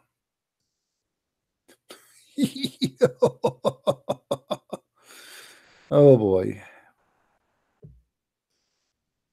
Let us see a translation. How the Muslim tried to cover this. Say, wait, Lou, we are too waiting. Say, wait, indeed, we also are waiting. The miracle is coming. It's coming. The Santa Claus is coming. Santa Claus is going to be in town soon, very soon. Hold on. Say, wait, ye, we too are waiting. Muslims, for how long we will wait for the miracles of Allah to come? Next year, this year, next month? Any Muslim? Here we go. We are waiting too. Christians do not need to wait for Jesus to do miracles. Jesus, he did miracles in every step he go. Allah, everybody challenging Muhammad, where's your miracles? Wait, it's coming. It's in the shipping. It's in the customs. Right? Anyway, guys, we are here already for many hours. I hope you have a good time today. Don't forget, please, to subscribe. And again, subscribe to my Instagram. In case you don't know it, you can go to the banner, click at my name in YouTube. Click at the banner, you will see Instagram account there. You can go there directly and you will see my Facebook, and you will see all the links you need to know in case you like to subscribe. Tell your friends and challenge the Muslims to come and call us. What we do here is very important for education, so nobody will fool you. We arm you with knowledge and answers, and you will be first-hand witness for how Muslims are in this ability of answering about their cult. Islam is a stupid cult. Believe in stupidity, that there's God in heaven who provide us, if we believe in him, barbecue. And the barbecue is full of birds, you know, one kind of meat. By the way, it's one kind of meat. Have you ever heard of a barbecue, one meat? What kind of a buffet? There's no hummus. Even hummus, there's no hummus. There's fruits, there's meat of bird, there's wine, There's one kind of wine mixed with ginger. I mean, what kind of wine will be mixed with ginger? Try it. Let us see how it tastes. Ginger and wine. Interesting. And in the top of that, naked women waiting for us in the heaven.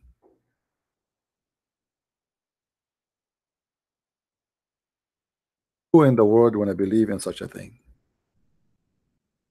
And what kind of God this God is? And each time you sleep with those women, Allah will make their private part brand new again. I'm not going to say the word, but you know what I'm talking about. This God, he tried to seduce you and to tempt you. Tempt your belly, tempt your penis, tempt your sexual desire, tempt you about money, tempt you about food, and nothing there is about God. It is just a temptation. And wait until you get what he promised you. It's in heaven, brother.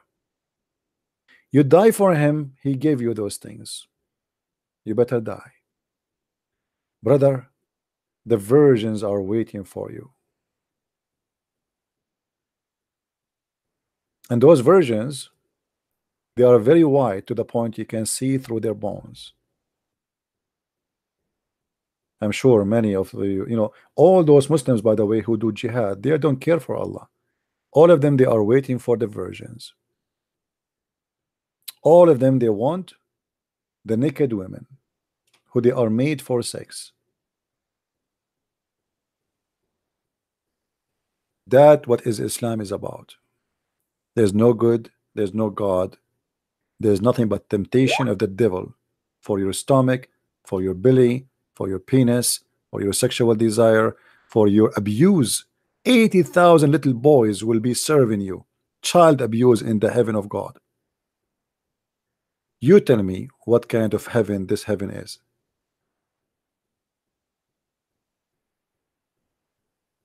If you are a Muslim and you are listening, be honest with yourself and try to find out what kind of God is yours.